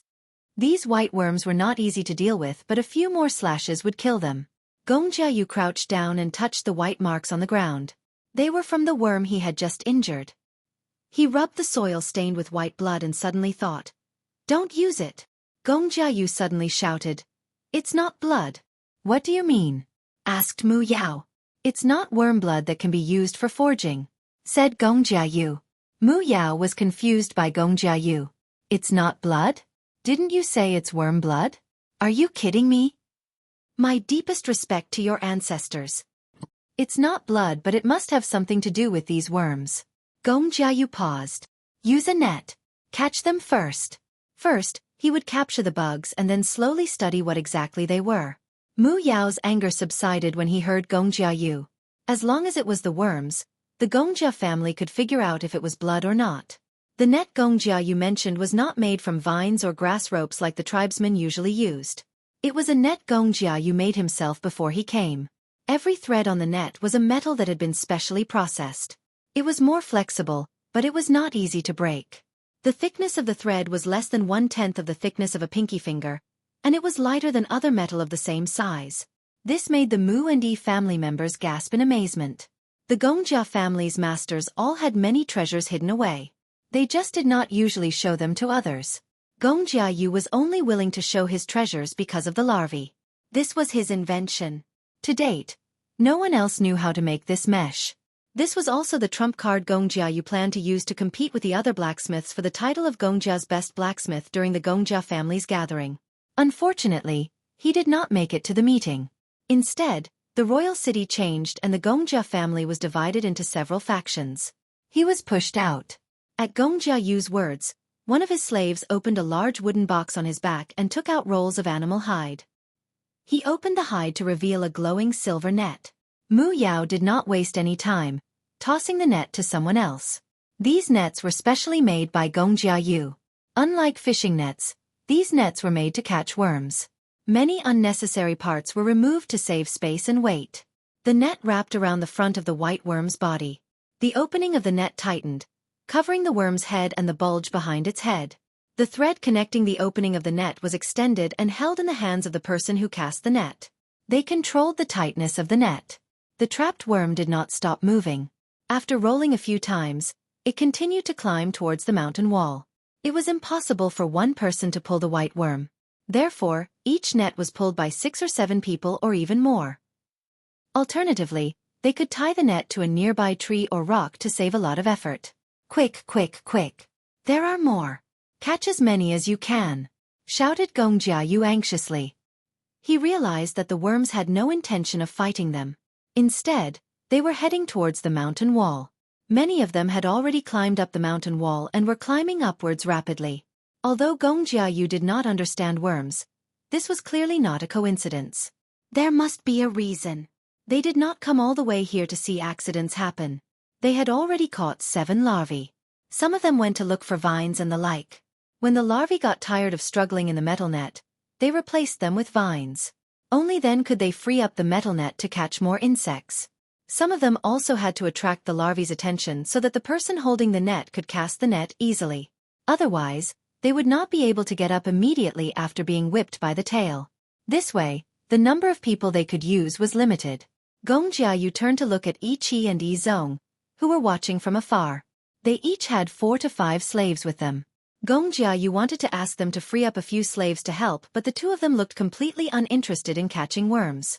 Both of them were frowning as they stared at the trays in their hands, ignoring the battle. Gong Jiayu swallowed the words he was about to say. Forget it, he could not count on them. Weren't the Yi family also in a hurry to find more powerful weapons before coming here? Why did they not seem to care now that they were here? We brought too few people. However, they were not sure if they could find what they were looking for, so they did not bring too many people. They thought they would only find 1 or 2 larvae. Now, Gong Jiayu regretted it. If he knew there would be so many larvae, he would have brought an army. Although there were many larvae, they were not all in the same place. They were scattered far apart. This was one of the reasons why they were not very efficient at catching worms. Quick, quick, quick. Gong Jiayu could not stand still when he saw all the worms running up the cliff. He sheathed his sword and climbed up the cliff. Mu Yao and the rest did the same. They planned to get the worms down and let the people with the nets catch them. However, they soon discovered that the mountain walls here were not that easy to climb. They were colder and harder than the mountain walls in other places. Furthermore, the higher they climbed, the more difficult it was to climb. It was as if there was a force pressing down on any creatures that tried to climb up. However, the white worms crawling up the mountain did not seem to feel the pressure. Their backs arched into the shape of omega, then climbed up into the shape of 1, and then arched into the shape of omega. There were 3 pairs of legs on their chest, abdomen, and tail. The hooked legs allowed the clumsy white worms to climb up the mountain wall. In comparison, Mu Yao and the rest who were chasing after them paled in comparison. This was not going to work. The worms were faster than them. If they continued, they would be left behind. Gong Jiayu also realized this problem. He looked at the cliffs on both sides and fixed his gaze on one spot. That fat one. Mu Yao looked over. There was a white worm not far away. Although it was about the same length, it was obviously thicker than the rest. The other worms curled into a circle while it curled into a ball. It had a lot of flesh and blood and crawled slower than the rest. Who else could they catch? They might even be able to make it roll down the cliff with a flick of their sword. That's it. Catch that fat one. There were too many targets and they had limited manpower. These star butterfly larvae were not easy to catch either, so they had to catch them one by one. Perhaps sensing Mu Yao's intentions, the fat worm sped up, preventing Mu Yao and the rest from catching up. In the end, they gave up on chasing the fat worm. When they reached a suitable place to rest, they would stop to replenish their food and water and recover their energy before continuing their climb. From time to time, they would encounter cliff-like mountain walls. If they could climb, they would climb directly. If they couldn't, they would take a detour and find a less steep place. Mu Yao looked up. They had climbed a long distance. Any higher and the cliffs were covered in snow. They could not see any greenery and the peak of the mountain was still out of sight. All they could see were swirling clouds. A gust of cold air rushed into their lungs, almost choking them. The wind was stronger and colder, but they were not even halfway up the mountain. If they continued, they would encounter even colder conditions. Mu Yao looked at Gong Jiayu. He knew Gong Jiayu would not give up. He did not want to either. It was rare for them to be here, especially in a situation like this. Even if they could not catch more worms, if they could find out why they were climbing, perhaps they could discover more secrets or treasures, it would be worth it. Didn't they say there were treasures in mysterious and dangerous places like this? Mu Yao's blood boiled at the thought. The rest of them thought the same, but no one complained. Although it was cold, their gazes were fervent. Treasures? What kind of treasures would there be? On the way here, they had hunted many ferocious beasts, and the animal skins they were wearing were the fur of those prey. However, gradually, the thick animal skins on their bodies began to be covered in white frost. Moreover, the higher they climbed, the greater the area covered by the frost. Their hair and beards were also not spared. How high is the peak? Mu Yao sighed. Just as he was thinking, he felt a strong gaze on him. He turned and saw an eagle resting on a cliff about 100 meters away. It was the one he had killed on the ground. But Mu Yao's target was the worms. He wasn't interested in the eagle for now. He glanced at it and continued climbing. But the eagle's gaze was too intense, making Mu Yao furious. What are you looking at?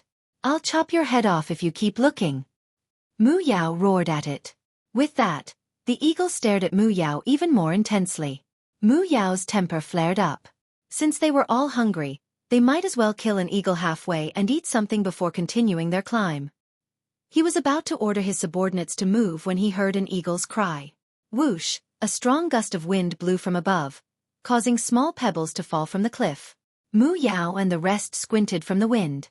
They looked up to see an eagle perched on the cliff not far above them, clinging tightly. It was much smaller than the eagle but still huge compared to a human. It was not an eagle. It looked young. Its beak was not as curved as the eagle's and its claws were sharp and powerful. However, Mu Yao's attention was not on the eagle. He looked up at a protruding rock. There was a person standing there. A tribesman? Asked Mu Yao. Yanjiao. Gongjia thought the person looked familiar. Mu Yao's eyes flashed when he remembered what the Yi family said. You're Xiao from the Yanjiao tribe? Mu Yao was not part of the main force when they hunted down the Yanjiao tribe, so he had never seen what Xiao looked like. He only guessed based on what the Yi family said. Yi Zong and Yi Qi said someone was following them. Yi Zong even said confidently that the person was Yanjiao's Xiao. Xiao did not answer them directly. Instead he said, "You're brave, how dare you fight here?" Mu Yao raised his brows, wary of Xiao. Can't we? Xiao glanced at them. This is the giant eagle's land of faith. Mu Yao and the rest were stunned. Xiao did not look like he was lying to them. Giant eagle? What the hell was land of faith? Wasn't this the star butterfly's territory? A giant eagle? How old was a giant eagle? Like the one just now? Just as he thought of the eagle, Mu Yao realized that it was resting on the mountain wall. It flapped its wings and flew up. Before it flew up, it glanced at Mu Yao. The talons with two broken toes moved a little. Then it looked back up, no longer looking down. Mu Yao felt like he understood the eagle's gaze the moment their eyes met. It was saying, "Just you fucking wait."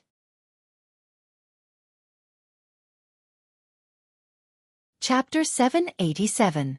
Mu Yao stared at Xiao in shock.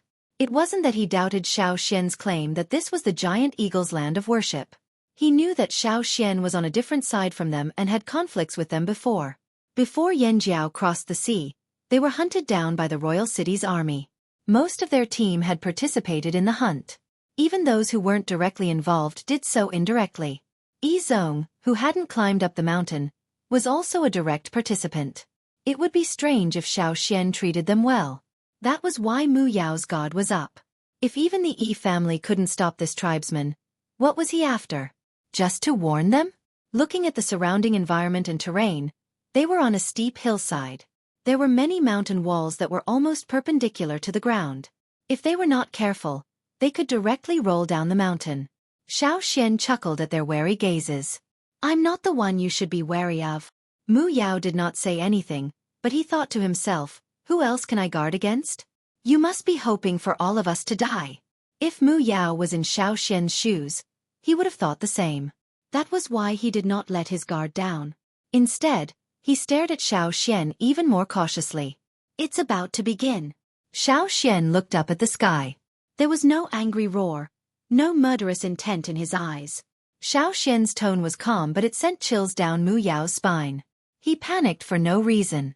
He looked up and saw clouds that looked like they were within reach. A chill seeped into his lungs, sending chills down his spine. It was even more chilling than before, as if something terrible was about to happen. Cha-Cha, who was beside Xiao, did not pay much attention to Mu Yao and the rest. It looked up instead. Since Cha-Cha had been to Eagle Mountain twice in a row, there was no need for him to go there again. But that didn't stop him from looking forward to it. When he sensed what was about to happen, he was so excited that he wanted to howl. The Yangguang in the sky was actually very strong. If they weren't here, Yangguang could be felt from somewhere else in the forest. Even though the mountain was covered by clouds, there was still light shining through them. It was as if the sun could be seen through the thick clouds. Gongjia noticed that the star butterfly larvae had changed too. He couldn't see them clearly because they were too far away, but he kept his eyes on the fat worm behind the swarm. Otherwise, he wouldn't have noticed the white worms in the snow. At that moment, the star butterfly worms stopped climbing. They were changing at a speed visible to the naked eye. Their bodies shrank and flattened. The white worms in the snow gradually merged with the snow.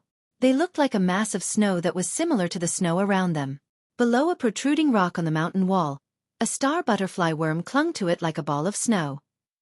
If one didn't consider the logic behind why there would be snow under the rock, the transformation was shocking.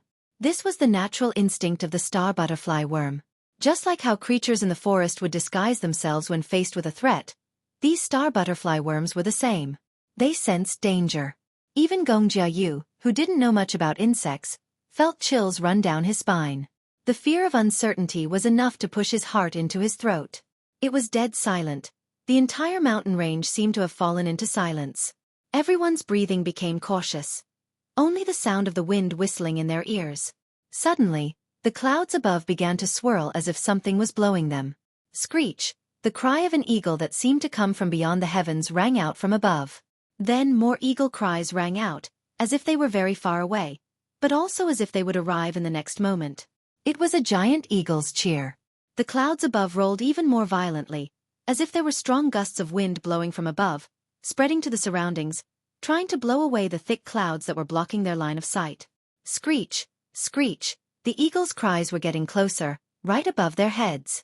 Mu Yao and the rest had been staring up nervously, their eyes wide and mouths agape.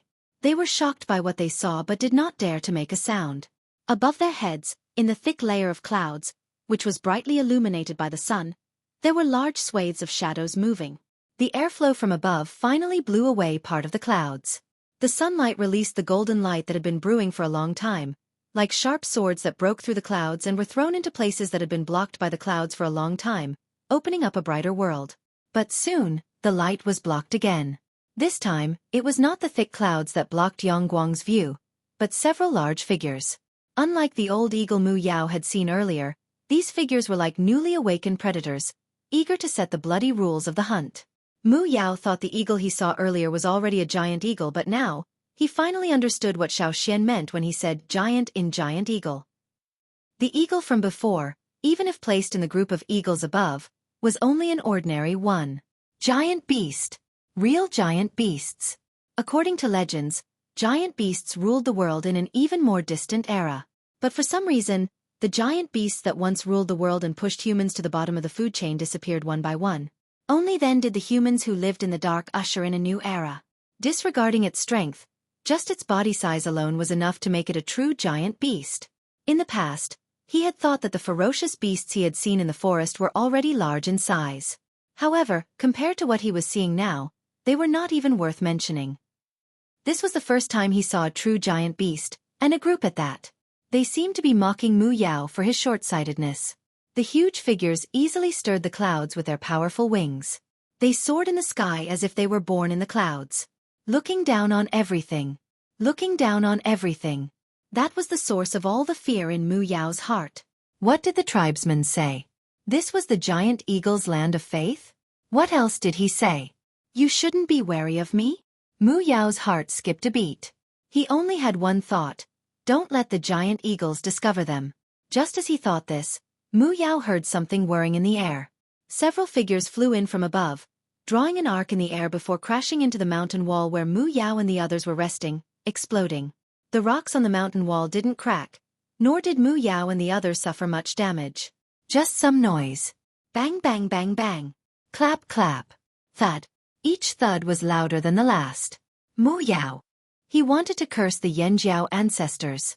When he looked up again, he saw a much smaller eagle flying out of the clouds that had yet to completely disperse. It swept its gaze across the mountain wall and flew towards the source of the sound. Soon after, more and more eagles broke through the clouds, which had dissipated a lot, and flew over. The younger giant eagles were more curious. They were so excited that they had nowhere to vent their energy. When they heard the sound below, they followed the sound. Behind the small eagles, there were a few eagles that were slightly larger than them. Then, a few eagles with a strong herd mentality also came down. Treacherous. Cunning. Shameless. Mu Yao cursed. Xiao Xian was the one who threw the things that made the noise. If they weren't running for their lives, Mu Yao would have cursed even more. Facing the incoming eagles, Mu Yao and the others drew their swords. The sharp blades clashed against the eagles' claws. Just as Mu Yao had expected, these eagles were different from the ones he'd met before. Their claws seemed to be covered in a layer of hard armor. Even if they hit, they couldn't easily cut off a toe. Plus, Mu Yao and the others didn't have any divine weapons. The situation was even more disadvantageous for them. Seeing that they were using weapons, the eagles became even more ferocious. They weaved through the air, using their sharp beaks and claws to attack those with weapons. Some people were directly taken away by the giant eagles, eaten, or thrown down from the sky. Whether they could survive or not depended on their luck. Xiao Xian quietly watched as the people fled in panic after being attacked by the giant eagle. Treacherous? Cunning? Shameless? Why didn't the royal city say that when they attacked Yanjiao? Xiao Xian had no intention of attacking for now. Not all eagles were like the Cha-Cha or the Hui tribe's eagles. Some hated humans too. Xiao Xian didn't want to attract attention now. That was why he didn't go out even when he saw people escaping the eagles' attacks. Instead, he hid behind a rock and watched. Below, at the foot of the mountain. This is where the eagles are, Yizong said, looking up. The tribesmen are taking revenge. Ichi stared at the sky. He couldn't see clearly because of the distance and divination didn't work here, but he could guess what was happening. Those giant eagles were too conspicuous, and they made the humans look small and insignificant. Then you have to be careful. You were at the front of the team that chased after the flaming horns. Tribesmen are vengeful. Mu Yao and the others couldn't avoid it, so you can't either, Ichi said expressionlessly. He didn't gloat or worry over this. It was as if he was just chatting. Compared to what he cared about, none of this was important. Yizong smiled bitterly. What's coming will come. No one can avoid it. This sentence seemed to be referring to the current situation, but it also seemed to be a metaphor for something else. After Ichi heard it, he did not refute, but only sighed heavily. He wanted to lament, wanted to curse, but did not know what to say. But soon, his conflicted eyes became firm, and he sighed softly in agreement. Indeed, what should come, even if it is late for so many years, will still come. No one can avoid it. If it is not us, it will be our descendants. Why don't we bear it? As he spoke, there was the sound of rocks sliding down the cliff. A figure rolled down the cliff and landed on the ground. He didn't even have time to check his injuries before he scrambled to his feet and ran away from the foot of the mountain. Retreat! He still remembered the eagle whose 2 toes he had cut off. To be on the safe side, he decided to leave first. There were too many giant eagles here. What would he do if the eagle who had a grudge against him came with reinforcements? Wait for death? As long as he knew this was the larvae's nest, even if he failed this time, he could come back next time. As long as he was alive, there was a chance he could come again. Xiao Xian did not tell Mu Yao that although this was a place of worship for the giant eagles, it was not their nests. The eagles that entered Eagle Mountain had to wait a long time before coming out. Some eagles did not even come out after entering. When Mu Yao passed by Ichi and Yizong, he saw that they didn't intend to move. He shouted, "Are you stupid? Why aren't you running? You guys go ahead." "We're not leaving," Yizong said. Mu Yao stopped, looking at Yizong in disbelief. "What did you say?" "We're staying here for now," Yizong said calmly. Mu Yao wanted to pull his ears and tell himself he'd misheard. He wanted to pry open Yizong's head and see if it was filled with bird shit. He looked at Yizong. "You're not leaving too?" Yizong had said we. Ichi didn't want to waste time. He flung his sleeves and walked back to where he'd been sitting. Mu Yao was so angry he wanted to kill them. The Yi family was crazy. So what if they didn't leave? He didn't want to die here with them. "Retreat!" Mu Yao shouted and fled with those who could still run. There were close to 500 of them when they arrived, but not even a tenth of them left. Some of them were those who had stayed at the foot of the mountain. Almost everyone who followed Mu Yao up the mountain was wiped out. Mu Yao was almost taken away by a giant eagle, but in the nick of time, he threw Gong Jiayu out to block the claw for him. At that moment, the master and his weapon were no longer important. Nothing was more important than his own life. In the sky, there were many eagles circling, searching for humans. Yizong and Ichi watched from the forest, relieved that the eagles didn't like to eat on the ground. Even if they did, they would bring their prey to higher ground. Yizong and Ichi's slaves paled when they heard the screams. Their muscles tensed. The slightest movement in the leaves made their hairs stand on end. In contrast, Yizong and Ichi were calm, as if they did not hear the thuds of the people thrown by the eagle. They did not hear the screams and cries for help. They stared intently at their trays, as if nothing could distract them. Everything around them calmed down, the eagle's cries grew distant, and the people's cries stopped. Rustle, rustle, rustle. The sound of rustling grass followed by footsteps approached. Yi Zong and Yi Qi, who had been staring at the plates, moved their attention away from the plates and looked at the newcomer. Their eyes swept over the other party's animal hide armor and oddly colored broadsword. Xiaoxian of Yanjiao? The blade flashed with a cold light, as if it carried the cold breath of metal. Yi Zong and Yi Qi's slaves tensed up and guarded them. They watched vigilantly as Xiaoxian walked towards them. You were among the people who hunted down the Yanjiao migration team, right? Xiaoxian looked at Yi Zong. Although his tone was a question, there was certainty in it. Yi Zong took a deep breath and pushed aside the two slaves in front of him. Give me 3 days. After 3 days, you can do whatever you want with me.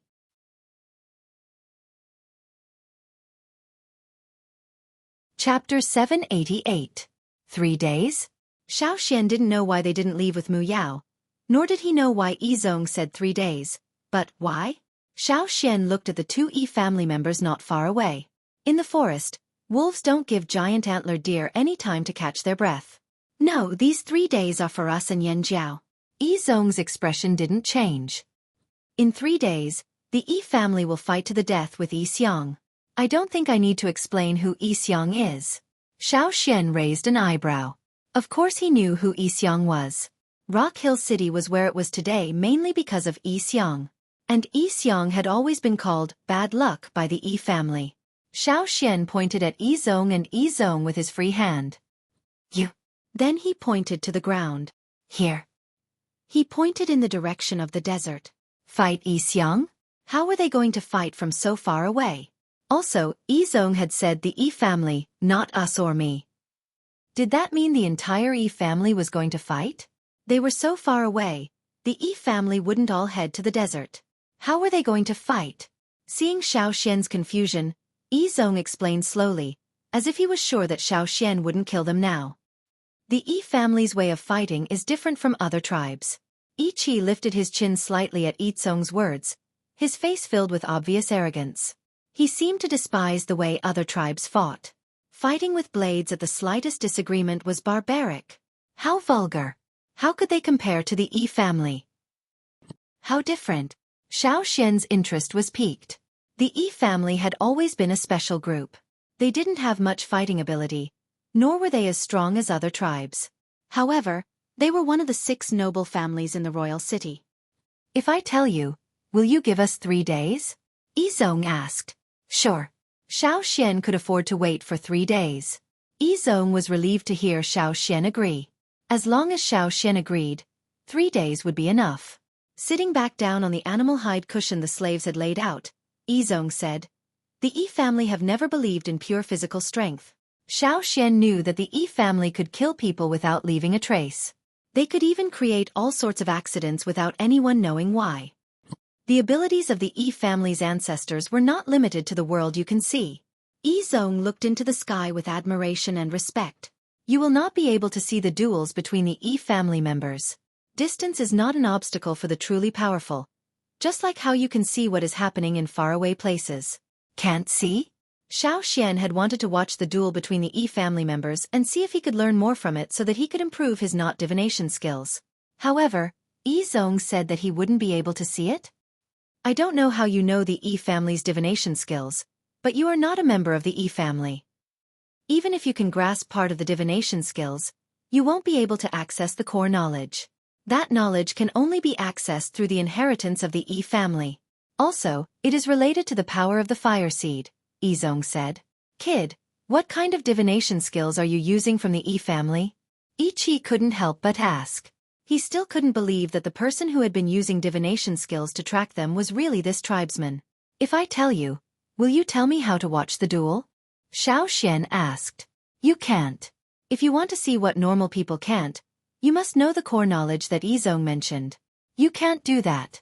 Even if someone tells you how to do it, you won't be able to do it.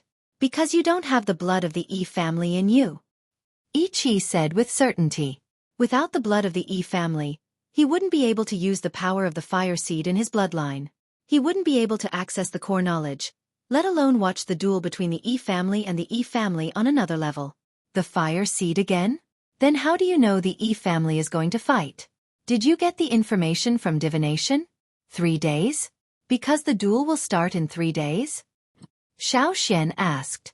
These people had been in the forest for so long. How did they get such accurate information? That's right. Yizong nodded. Although Xiao had done divination before, he didn't know what the E family was up to. Maybe this was the difference between the E family and the E family? Besides, other than knots, Xiao didn't know anything about the E family. You should be able to feel that there's a force here that's affecting our divination. We can't divine anything else, but we can divine anything about the E family. There will definitely be a duel in 3 days. Yizong said. Something was affecting the divination?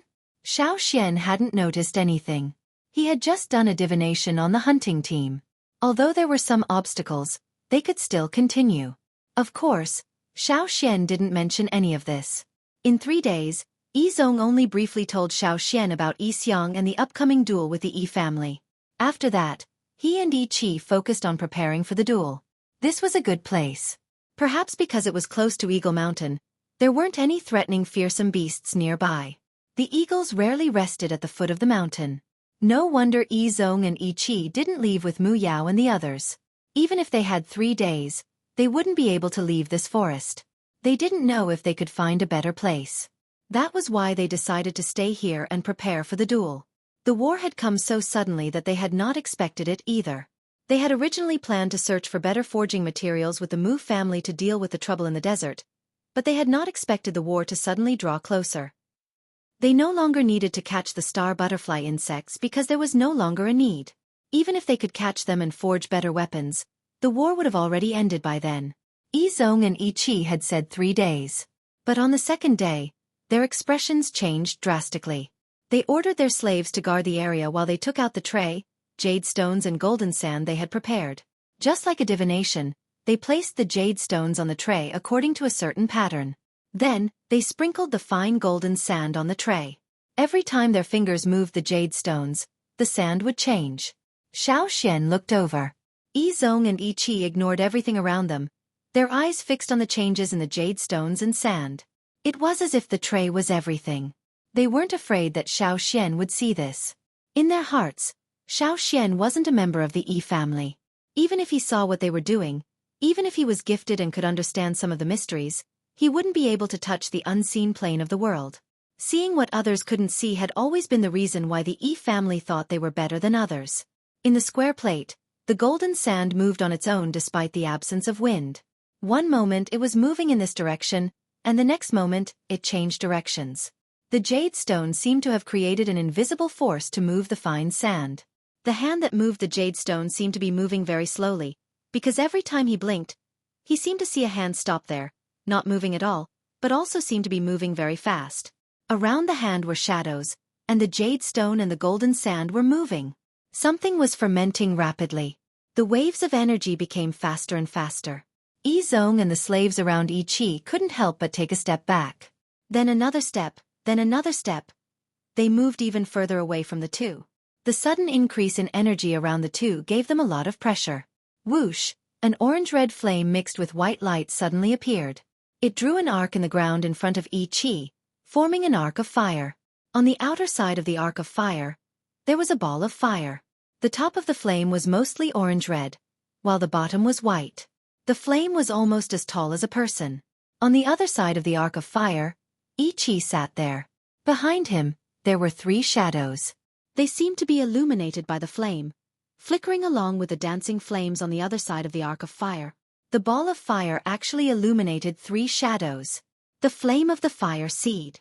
The ball of fire that appeared was the flame of the fire seed that merged with the E family's bodies. The flame that appeared, the arc of fire drawn by the flames on the ground, and the 3 shadows, formed the shape of the E family's totem. This was the E family's totem, which used to be the E tribe's totem. Xiao had seen the E family's totem in many places in the royal city. The aristocrats in the royal city no longer called it a totem, but a clan emblem. Carriages, shops, and mansions all had such a totem. But Xiao never knew that the E family's totem would appear in this form. Yi Zong was one step slower, but the same thing happened to him. Xiao Xian finally understood what they meant when they said they had 3 days. The battle was bound to happen within 3 days, and as long as the 2 members of the Yi family were in this state, Xiao Xian wouldn't be able to make a move easily. This was because the power of the fire seed was very effective in protecting the 2 of them, just like how the fire pit protected the tribe in the past. The power of the fire seed was a form of protection, and the Yi family was able to maximize the power of this protection. It was much stronger than what Xiao Xian felt from the Yanjiao people. It was fine when they were far away, but as soon as they were within 10 steps of them, they would feel a strong repulsive force with every step.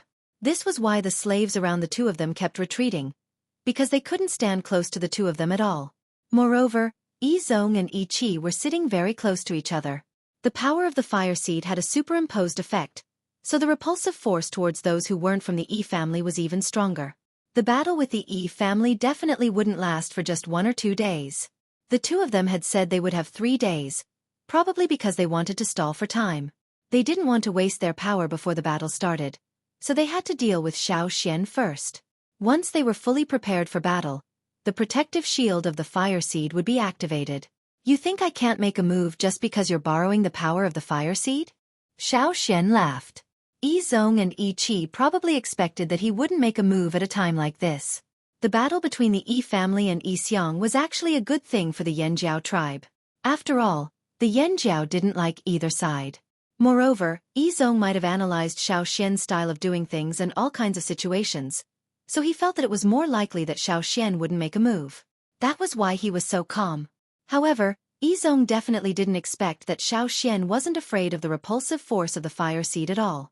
He could also withstand the pressure from the 2 of them, but Xiao Xian didn't plan on killing them right now.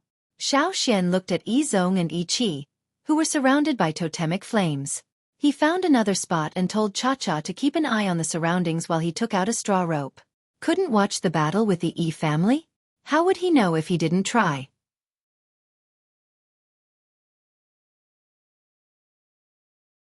Chapter 789. Xiao Xian had seen Yi Qi and Yi Zong's movements from beginning to end. After sitting down, Xiao Xian thought about it carefully. In fact, divination was similar to witchcraft incantations in many aspects. For example, knot divination. Every knot and even every detail of the knot was like an incantation in witchcraft incantations. However, not everyone could do that because witchcraft incantations, knot divination, and other divination methods required energy that was different from totem power to activate. Totemic power was a type of fire seed energy, but the fire seed's power was not limited to totems. There were other types of power, such as the power of inheritance. Witchcraft incantations were activated by a special power of inheritance. Similarly, divination relied on a special power as well. The Yi family used a power unique to the Yi family. It was a type of power from the Yi family's fire seed. Xiao Xian, on the other hand, used a different type of power from his body. It had nothing to do with the Yanjiao's fire seed. This special power allowed Xiao Xian to ignore the rejection of other tribes' fire seeds. It allowed him to do things that normal people could not. For example, he could perform the Yi family's knot divination. He could also turn water moonstones into water moonstones like the drumming tribe. All these things showed how special Xiao Xian's power was. Now, Xiao Xian wanted to try again. He wanted to see if he could enter the Yi family's realm that normal people could not see. He was very interested in the Yi family's war.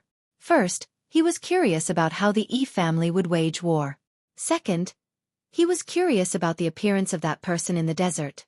Until now, Xiao Xian had never seen one of the legendary founders of Rock Hill City. The man the Yi family regarded as ominous. No matter how old Yi Xiang was 1,000 years ago, 1,000 years had passed. Even the founder of Rock Hill City, Mu Han, had passed away. The people the Yi family had forced Yi Xiang to leave were also long gone. However, this person was still alive. He had tortured so many people in the Yi family to death. Now, he was finally going to attack the Yi family in the royal city. Even if their ancestors were gone, they still had descendants. Revenge was a dish best served cold. Yi Si had once told Xiao Xian that if this ominous really did attack the Yi family, he would do so with the intention of exterminating the entire family. There would be no mercy. Xiao Xian wanted to see just how powerful the legendary ominous of the Yi family was. Unfortunately, The E family's war was not something that normal people could see. Discarding all distracting thoughts, Xiao held a straw rope in his hand and replayed Yi Zong and Yi Qi's actions in his mind. Time after time, the memory deepened in his mind. As he repeated everything over and over again, to the point where every detail, every finger movement, and every grain of sand became clear to him, a pair of hands appeared in Xiaoxian's mindscape. When Xiaoxian received the legacy of knot divination from the bansui leaf, he had learned how to use a straw rope to make a divination conclusion from this pair of hands. Right now, the pair of hands were holding a rope. As Xiaoxian repeated Yi Qi's actions in his mind, the pair of hands holding the straw rope in his mindscape moved as well. The rope twined rapidly between the fingers of the pair of hands. Xiaoxian stared intently at the pair of hands. The knotting process was too complicated. Xiaoxian could not keep up with the speed of the pair of hands. Therefore, Xiaoxian stopped what he was doing and memorized every detail of the knotting process. The knots were much more complicated than the ones Xiaoxian usually made for divination. However, because the pair of hands were so fast, it only took them a breath to complete the knot. As the pair of hands finished making the knot, a spell symbol that looked like a burning flame appeared in Xiaoxian's mindscape. The flame on the spell symbol was white at the bottom and orange-red at the top, just like the color of the E family's fire seed. When the pair of hands disappeared in his mindscape, the burning spell symbol disappeared as well. Xiaoxian carefully recalled the knotting motions of the pair of hands. His fingers, which were holding the straw rope, started moving as he recalled the knotting motions of the pair of hands. Although he did not know which member of the E family had created this legacy of knot divination, he had to admit that it was really impressive. His hands were like a translation machine, presenting the technique formed by the jade, the golden sand, and the square plate in the form of knots.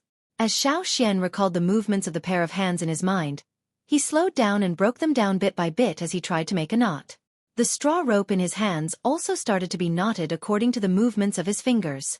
However, compared to the knotting speed of the pair of hands in his mindscape, Xiaoxian's knotting speed was much slower. Wrong. A slight mistake caused the knot to fail. The straw rope wrapped around Xiaoxian's hands. It had been a long time since he had last seen this situation. It wasn't that the divination couldn't work, it was that there was a mistake. Thinking back to when he first practiced knotting knots, he often encountered similar situations. He broke the tangled straw rope in his hands and took out a new straw rope to practice. He recalled every detail of the pair of hands and followed suit. Still wrong. If he was not careful, he would make another mistake. As long as he made a single mistake, the knot would not be able to be tied. Again. He kept recalling Yi Zong's and Yi Qi's movements. Then, he observed the pair of hands' knotting motions. Then, he slowed down the knotting speed and followed suit. Wrong, again. Wrong again, again. Yes, this is it. Xiaoxian raised his eyebrows slightly. When the last step was completed, he felt a boom in his brain. It was as if there was a cold current that came out of nowhere, stimulating the nerves in his brain to the point where they seemed to be buzzing. He opened his eyes and looked at the straw rope in his hands. A strange knot had appeared there. Xiaoxian could even vaguely feel the subtle changes in his surroundings when the knot appeared. It was as if the air had silently fluctuated. Bang! With a soft sound, the straw rope in Xiaoxian's hands broke into pieces. The knotted part of the rope turned into bits of grass. His head was throbbing with pain. He had used too much energy when he was tying the rope just now. It would take a while for him to recover. Xiaoxian stared at the broken straw rope in his hands. He didn't know if it was because of the sudden break in the knot, but after the knot was formed, it suddenly fell apart. Fortunately, he had brought more straw rope with him before he came. Because he might need to use straw rope for divination, Xiaoxian usually used a different method when he was making straw ropes before a hunt. Every straw rope used for hunting could be divided into more than 10 strands of thin rope.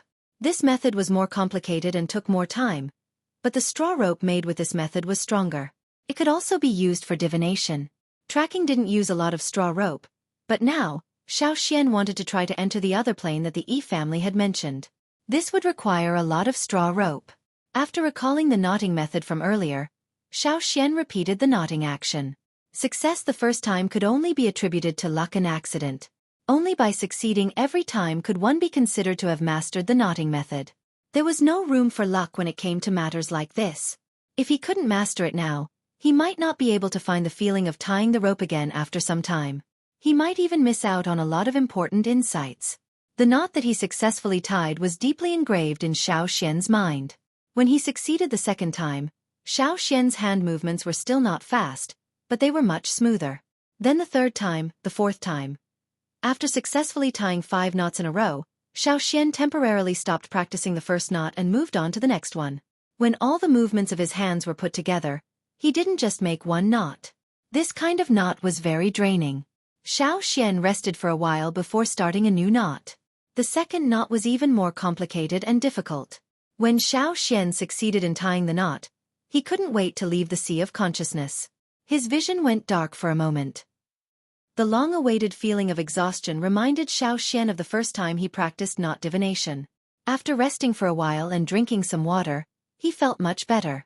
It really wasn't easy to watch a battle between the Yi family. If he hadn't tried, he wouldn't have known that the Yi family could withstand such a huge expenditure of energy. Previously, Yi Qi and Yi Zong had done it all in one step. The series of movements seemed to be a whole, without any stagnation or disintegration. That's really not easy. No wonder they're one of the 6 major aristocratic families in the royal city. In the past, the Yi family, which was the early Yi tribe, was also a major tribe. Every major tribe had its reasons for being so powerful. Taking a deep breath, Xiao Xian felt his fatigue recede. He continued trying to tie the third knot. In the sea of consciousness, the hands made a total of 8 knots. In other words, not only did Xiao Xian have to successfully tie all 8 knots, but he also had to tie all 8 knots consecutively. There couldn't be too long of a break in between, or the knots would directly break. This is a difficult task. Was Xiao Xian anxious? Of course he was. If he could learn how to tie all 8 knots smoothly, even if he could see the layer that ordinary people couldn't see, the battle might have already ended. However, there was no point in being anxious. The more anxious he was, the more likely he would make mistakes. He had to remain calm. 8 knots, each more complicated than the last. The easiest one was the first knot. The more he tried, the more difficult it became. The number of failures increased. Fortunately, Xiao Xian had some experience with the first few knots. These knots were different from the knots he usually tied during his divination. He couldn't use his past experience to look at these knots. While the feeling was good, try again. 3rd knot, 4th knot, 5th knot. When the 8th knot was finally completed, it had been 2 days since Xiao Xian started trying to tie the rope. 2 days, 8 knots. And this was after Xiao Xian sacrificed his sleep. He felt as if he had gone through a famine. His entire body was weak, and his back was covered in sweat. Large droplets of sweat dripped down from his forehead. Heaving a long sigh, he casually ate some of the dry rations he had brought with him. He went out to hunt. After eating and drinking to his heart's content, Xiao Xian felt as if he had been reborn. He glanced at Yi Zong and Yi Qi. 8 slaves were guarding the 2 of them. However, Yi Zong and Yi Qi were still the same as they were the day before yesterday. They were like stone statues, untouched.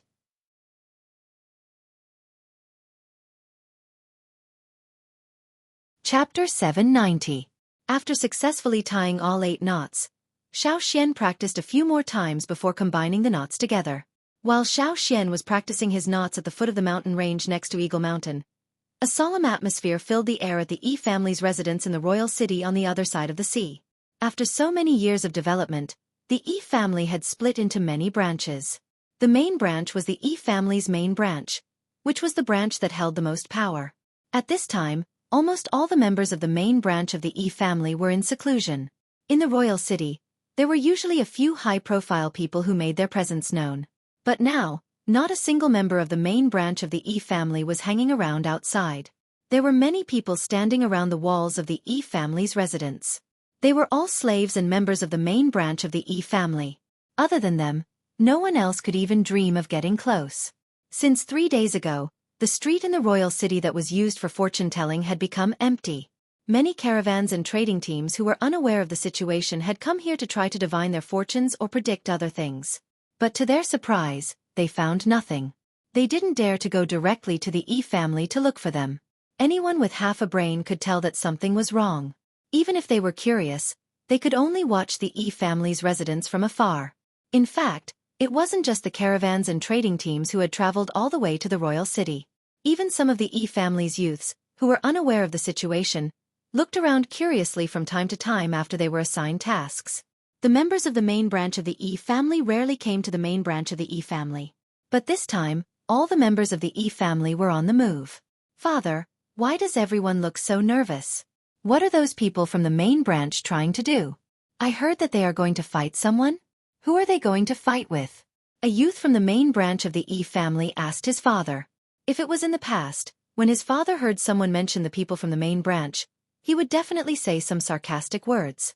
The people from the main branch usually ordered the people from the side branches around and did not have a good attitude. It was just that they did not dare to vent their accumulated resentment, so they only talked about it in private. But at this time, the boy's father frowned, his eyes filled with worry. Hearing his son's question, he looked up and said sternly in a low voice, "Shut up. Keep an eye on the surroundings. Kill whoever dares to barge in at this time."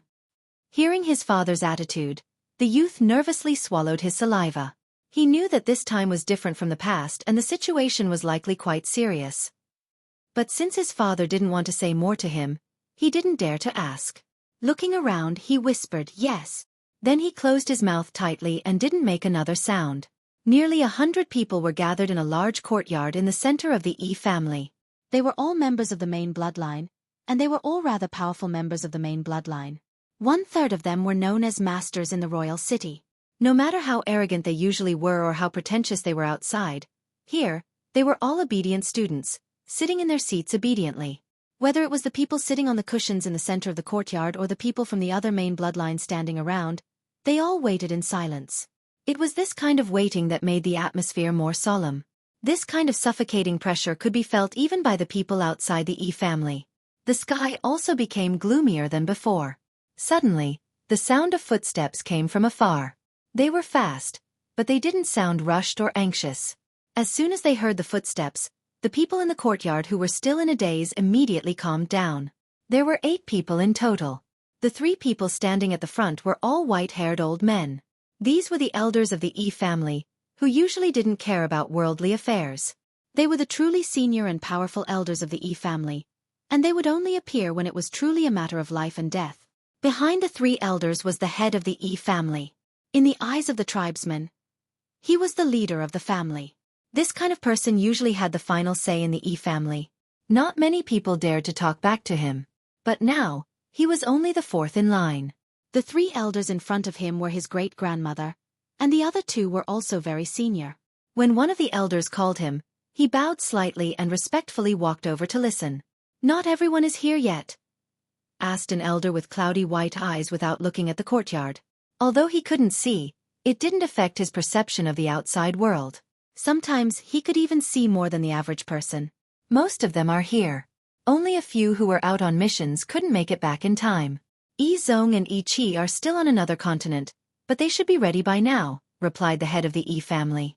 The elder wasn't angry because of this. After all, those who were out on missions could still participate in the battle.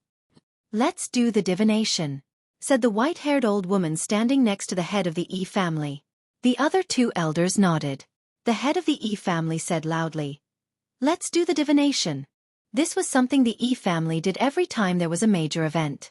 The so-called divination was to take out the precious item left behind by their ancestors. It was a tortoise shell. The tortoise shell was engraved with orange-red words and lines. The words weren't common words, but runes that only the E family could understand. The lines vaguely formed the totem of the E family. On the other hand, the tortoise shell was completely white without any patterns or engravings. Inside the tortoise shell, in the space between the tortoise shell and the tortoise shell, there were a total of 8 polished bones of different shapes. "Who's going to do the divination this time?" asked an elder. The white-haired old woman twirled the walking stick in her hand. "I did the divination for the last family meeting. This time, it's Yituan's turn." The cloud-eyed elder didn't say anything. He walked forward and lifted the tortoise shell with both hands, then returned to his seat. The 3 mats at the front of the courtyard were for the 3 of them. After sitting down, Yituan placed his right hand on the tortoiseshell's back. The tortoiseshell was bigger than his palm. Normally, he wouldn't have been able to grab it. But now, the tortoiseshell seemed to be glued to Yituan's palm. Yituan shook his wrist. The bones in the tortoiseshell jumped with a clatter. When he raised his hand, the tortoiseshell didn't fall down. The bones didn't fall through the cracks either. Instead, they continued to jump inside the tortoiseshell. Flames appeared. An arc of fire appeared in front of Yi Tuan. Crimson and white flames rose on the other side of the arc. 3 long shadows appeared behind Yi Tuan. Yi Tuan reached his tortoiseshell hand towards the fire. As the tortoiseshell approached the fire, the bones in the tortoiseshell jumped even more violently, making more urgent sounds. Crack, crack, crack. The cracking sound drowned out the bones in the tortoiseshell. Orange-red cracks appeared on the tortoiseshell's belly. When the cracking stopped, Yi Tuan retracted his hand and looked at the cracks. He had lost his eyesight, but that didn't stop him from seeing the cracks. The more he looked, the more serious his expression became, the more worried his eyes grew. Yi Tuan passed the tortoiseshell to the other 2 elders. Their expressions weren't much better than Yi Tuan's. "Looks like the Yi family is in for a tough battle," said Yi Tuan. In fact, the results of the cracks were worse than what Yi Tuan had said. It wasn't a tough battle, it was a battle to the death. But there was a chance of survival in death. But that chance was full of variables. The 3 elders knew this. But they couldn't say the results of the tortoiseshell now. They didn't want to waver before the battle. Sighing almost imperceptibly, Yi Tuan said loudly, "Prepare for battle." A powerful ripple of power swept across the spacious courtyard like a sudden wave. The people around the courtyard didn't dare to breathe loudly. The orange-red gaseous flames that could be seen with the naked eye filled the surroundings and rolled around. Everything that the naked eye could see seemed to be distorted. Whoosh! Inside the tortoiseshell, the sound of the bone pieces hitting the tortoiseshell was hurried. The courtyard seemed to have blocked out all sounds. The sound of insects, the sound of leaves, the sound of people breathing, everything disappeared. The clattering of the bone pieces became the only sound in the courtyard. Whoosh! The clattering grew more urgent until it suddenly stopped. Open! It was as if an ancient beast had opened its black maw where Yi Tuan was, swallowing everything in the courtyard. The surrounding buildings, people, flowers, and trees all disappeared, leaving only emptiness. Of course, this was only seen by the 100 or so people sitting in the courtyard. As for the people standing at the edge of the courtyard, other than a large totem in the courtyard and the powerful aura fluctuations brought about by the crimson flame, there were no other major changes. In the emptiness, everyone's figures blurred. They could only vaguely make out a human figure glowing in flames. Even their silhouettes blurred occasionally, their faces indistinguishable. Yi Tuan could sense that the person they were waiting for was about to appear. The person who had been predicted to bring misfortune to the Yi family 1,000 years ago would soon appear before them. Soon, several figures appeared in the emptiness not far from them. They were members of the Yi family who couldn't make it back in time. Another figure appeared with the appearance of the Yi family's totem. Yi Zong? The Yi family recognized them. Even though they couldn't see their faces, they recognized their auras. The Yi family didn't ask Yi Qi or Yi Zong about the situation. Nothing mattered now except the impending battle. Why waste time asking about unimportant things? After gathering, the 3 elders of the Yi family allowed everyone to get used to the new environment. Some newcomers would feel uncomfortable, so they came early. After a while, Yi Tuan's eyebrows twitched as he looked into the emptiness. Yi Tuan wasn't the only one. The other 2 elders also looked over warily. Everyone else behind them paused. Did someone else come from there? The Yi family head was also racking his brains. He could not think of anyone who had not appeared here while on a mission. Even if there was, they would have appeared a little late. Based on the time, it should have been a few days ago. The Yi family wouldn't make such a mistake. Excluding all these, could it be that the person who appeared now was their enemy this time? Nuts! Yi Tuan couldn't hide his surprise. With their abilities, they could tell how anyone who wasn't in the Yi family's headquarters got in. The ripples weren't the Yi family's usual method but the long-lost knots. He wasn't familiar with knot divination and only knew a little about it. He could guess what method was used based on the ripples. Knots. The rest of the Yi family were equally shocked. Didn't the Yi family's knots branch disappear a long time ago? Why would they appear here now? No, there was someone else. Yi Xiang knew knots too. This meant that even if the person wasn't Yi Xiang, he was very likely related to him. Knots were a type of grass. Together with armor and bone divination, grass was the Yi family's 3 most powerful divination branches. Divination came from them. Rumor had it that the ancestors of the grass branch only needed to pluck a blade of grass from a mountain to know what they wanted to know. Unfortunately, time passed quickly, and many years had passed. In the end, only the knotted rope school was left of the originally complicated grass school. The other schools had already evolved, more or less adding other materials to assist them. Some had even absorbed the elements of armor and bone reading to create other new methods. The knotted rope school was also regarded as the most conservative, stubborn, and unreasonable school. At the same time, it was also the poorest school. This was because the knotted rope school did not have the concept of money, nor did they pursue material pursuits. If someone they did not like offered a lot of money, they would not lend a helping hand. As a result, they were gradually pushed aside, becoming destitute and declining. The last master of knots died 1,000 years ago. What made the E family gnash their teeth was that the master had taken in a disciple before he died. The master only took in one disciple in his life, and that disciple was the thorn in the E family's throat, Yi Xiong. When Yi Xiong left, he took the master's knots legacy with him. Since then, the Yi family no longer practiced traditional knots. Knots disappeared, but it didn't affect the Yi family much. Later generations of the Yi family came up with even more powerful divination methods. The first thought that came to everyone's mind was, is there a traitor? Yi Qi Yi Zong. Who were you with before you came? Yi Tuan suddenly asked. Yi Qi and Yi Zong were taken aback by Yi Tuan's question, not understanding why. Was Yi Tuan suspecting them? Suspecting them of betrayal? That wasn't right either. Yi Tuan's voice was stern, but it wasn't directed at them. This wasn't the tone of a traitor. Several people flashed through Yi Qi's mind, including Xiao Xian, but he firmly rejected them. It couldn't be that tribesman. Tribesmen couldn't possibly know about the Yi family's core. Yi Zong was also thinking. The first thing that came to mind was Yan Jiao Xiao Xian. But he didn't believe it either, so he didn't know how to answer. Soon, the ripples became more obvious. There were even flames, indicating that a figure was about to appear. However, unlike the Yi family, there was no Yi family totem. Before Yi Zong and Yi Qi appeared, there would be a Yi family totem formed from the fire seed's flames beneath their feet. What did it mean if there was no Yi family totem? They weren't even from the Yi family. Yi Xiong was also from the Yi family and had Yi family blood in him. This wouldn't happen. Then who was it? Yi Zong's guess suddenly became 80% likely. Xiao Xian? Is it Xiao Xian from the Yanjiao tribe? What? A tribesman. And a Yanjiao tribesman. Even the three leading figures were stunned. If one could see their expressions, they would be filled with shock and disbelief. If the speaker wasn't Yi Zong but someone else from the Yi family, they would have been scolded. However, Yi Zong was a genius of the younger generation. He wasn't one to spout nonsense or make random guesses. While the Yi family was still in shock and disbelief, the flames grew bigger and bigger. Unlike the Yi family's fire seed, the flames were crimson, but there was still no totem. The flames finally condensed into a blurry figure. It was much more blurry than anyone else in the Yi family. It looked like it could scatter at any moment. This aura. Yi Qi looked in that direction as if he had been struck by a bell. Yanjiao. Xiao Xian.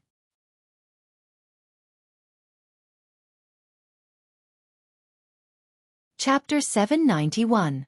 Xiao Xian felt his eyes burning, and it was difficult for him to even open them.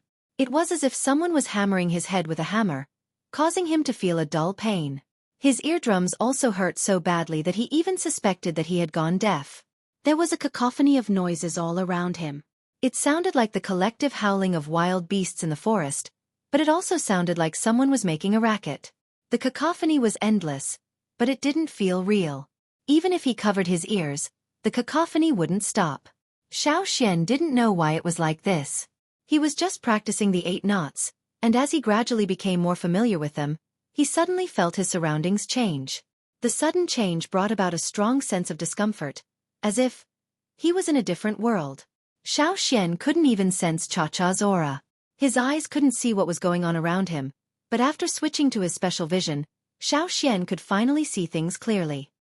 He could see some balls of light not far in front of him. No, they weren't balls of light, they were a group of people. To be precise, they were a group of human-shaped flames. They looked like human figures, and the color of the flames was a combination of orange, red, and white. It was the color of the Yi family's fire seed. Gradually, the discomfort in his body subsided, and the cacophony of noises in his ears faded until it disappeared. His surroundings were completely silent. Xueqi removed his hands from his ears and stood still. He looked at the balls of light over there. After switching to his normal vision, what he saw wasn't much different from what he saw with his special vision. His surroundings were still pitch black, and he couldn't see the end of it. In the darkness, the gathering of the balls of light was the most obvious. Xueqi Yanjiao? A voice with obvious shock and astonishment sounded. It seemed that Xueqi's appearance was very unexpected, and he couldn't believe it. Xueqi looked in that direction. As his body quickly adapted to this place, he could also sense the movements over there. He could also sense the aura of the speaker, and of course, he could also hear the speaker's voice clearly. Ichi.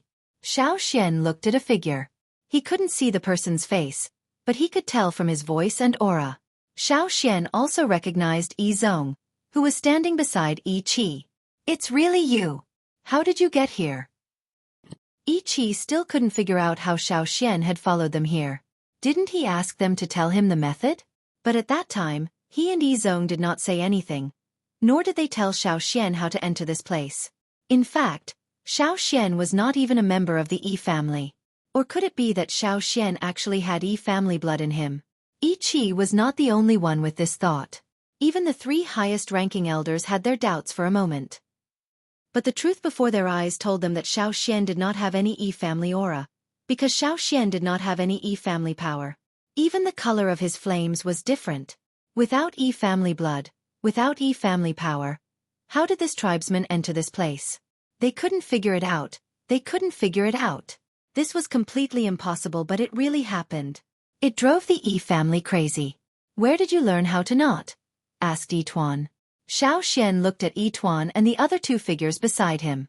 Among the group, these 3 figures were the most solid and clear, unlike the others who would occasionally emit flames to ruin their silhouettes. By chance, said Xueqi. In fact, Xueqi was also very curious. What kind of place was this? Although he was here, he knew nothing about this place. Moreover, Yi Zong and Ichi had left for several days.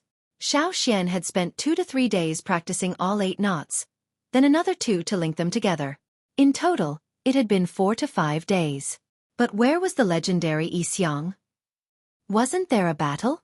Why hadn't it started? You're lying, you're definitely with Yi Xiang, someone from the Yi family said. However, Yituan raised a hand and the commotion died down. Why are you here? Asked Yituan. As Yituan spoke, Xueqi felt as if an invisible sword was pointed at him. If he was not careful, it would fall on him. I've long heard that the Yi family is different from the rest. I was just curious and came here by accident. I was tying knots and came in. Don't worry, I'm just here to take a look, said Xueqi. He suddenly thought of a problem. He could enter but he did not know how to leave. Impulsive. Xueqi thought. Xueqi did not expect to enter this strange place so quickly. He had even thought of not being able to enter. After all, Yi Zong had said that without the Yi family's bloodline and fire seed, one could not enter. Whether he's telling the truth or not, we cannot allow any uncontrollable accidents in this battle, said an elder. This meant that Xueqi, who had appeared here, would be chased out or killed. Logically speaking, they should have done so to remove any interference. However, Yituan suddenly thought of the crack in the tortoise shell during the divination. Was the sliver of life in death also an accident? That accident, was it referring to this person who suddenly appeared in front of him? Yituan also wanted to know why Xueqi was here. He did not connect Xueqi to Yi Xiang. Xueqi's current state and the way he covered his ears when he appeared were similar to the Yi family when they first came here. Other than the knotting method, Xueqi had nothing to do with Yi Xiang. The Yi family had a lot to think about. Sometimes, a seemingly small matter could affect the bigger picture. The more important the situation was, the more they had to think twice and act with caution. To many, the Yi family thought too much and were not decisive enough. Now, Yituan was faced with the same choice. Kill. Or not kill. He had many doubts but soon, Yituan made his choice. Yi Xiang is coming. Ignore that tribesman for now. Since he did not know what to do with Xueqi, he would put him aside for now. If Xueqi did anything strange, he was confident that he could kill Xueqi. In this place, they were much stronger than Xueqi. Xueqi looked like he was about to disappear at any moment. Another elder had a different opinion. They were not on good terms with the Yanjiao tribe and even had old grudges. However, he understood Yi Tuan's choice. It was better to pay more attention to Yi Xiang. At Yi Tuan's words, the others shifted their attention away from Xiao Xian and focused. Compared to Xiao Xian, who was obviously new here, this dangerous person was more worthy of their attention. If they could see their faces clearly, they would see unease and fear in some of their eyes. After all, this dangerous person was the Yi family's unlucky star, that even their ancestors could not defeat. Xiao Xian deliberately kept his distance from them. He just wanted to watch from the sidelines. Even if he wanted to take revenge on the Yi family, now was not the time. He did not have the right time, place or people. Although the situation here was different from what he expected, he had no plans to leave just yet. Since he was here, he might as well watch. He did not want to be affected, so he kept his distance to show that he was watching from the sidelines.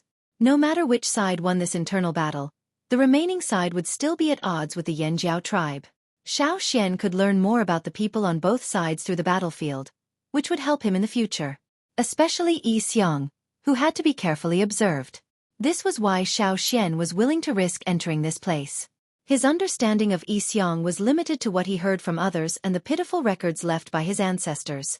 On the mainland, in the desert of Rock Hill City, a hooded figure slowly walked into the underground palace. Xueqi respectfully followed behind and walked in together.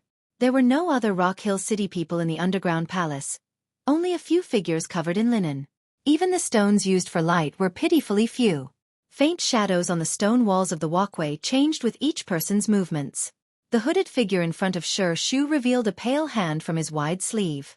The hand was very thin, as if only a layer of skin was attached to the bones. The shape of the bones at the joints was very obvious. The palm of the hand was slightly raised, holding a string of objects.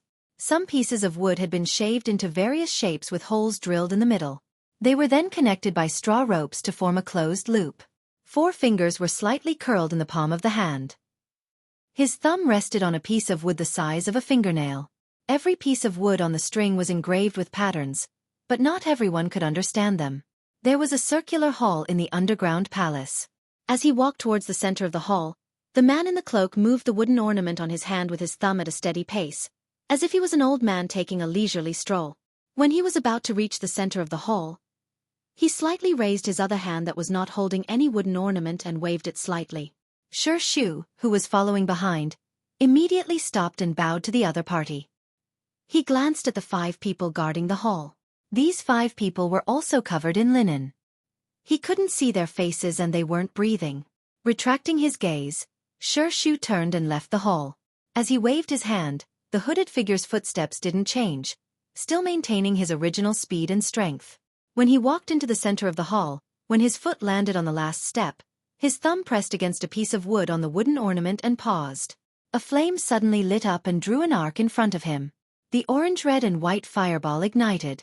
The flames weren't tall, but the entire underground palace was under an extremely strong pressure. All the illuminating stones in the underground palace shattered with a bang. The entire underground palace, except for the fire in the main hall, was plunged into darkness. The guards outside the underground palace suddenly felt as if there was a mountain pressing down on them. Bean-sized beads of sweat continued to slide down. After they were 100 meters away from the underground palace, the pressure gradually eased. When Xueqi walked to the entrance of the underground palace, he felt a sense of collapse. When the pressure in the underground palace appeared, he hadn't walked out of the underground palace. He wasn't far from the entrance, only a distance of 10 steps. But these 10 steps, although it wasn't a long distance, made him sweat like he had just been fished out of the water. He gasped for breath as if he had just experienced a great battle. Waving his hand to block the people who came to support him under the pressure, Xueqi walked forward with difficulty as if he was wearing heavy shackles. The further he went from the underground palace, the easier his feet became and the pressure on his body gradually decreased. After walking out of the underground palace and another 100 meters away, Xueqi breathed a sigh of relief and turned to look at the underground palace. A stone door blocked the entrance to the underground palace. It made a loud bang. The yellow sand above seemed to be driven by the vibration and slid down. In the blink of an eye, the entrance to the underground palace was buried. Looking from a distance, only a sand dune could be seen.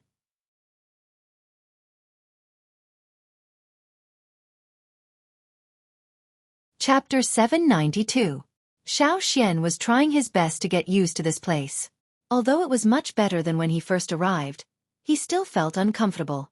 Although he could still stand, he felt as though he was suspended in midair. It didn't feel like he was stepping on the ground, but he couldn't fall. He could still walk if he wanted to. It was really strange. He didn't have a physical body, but he could still hear and see. Xiao Xian had guessed that this place might have been created using the power of the fire seed. However, there were still many inconsistencies.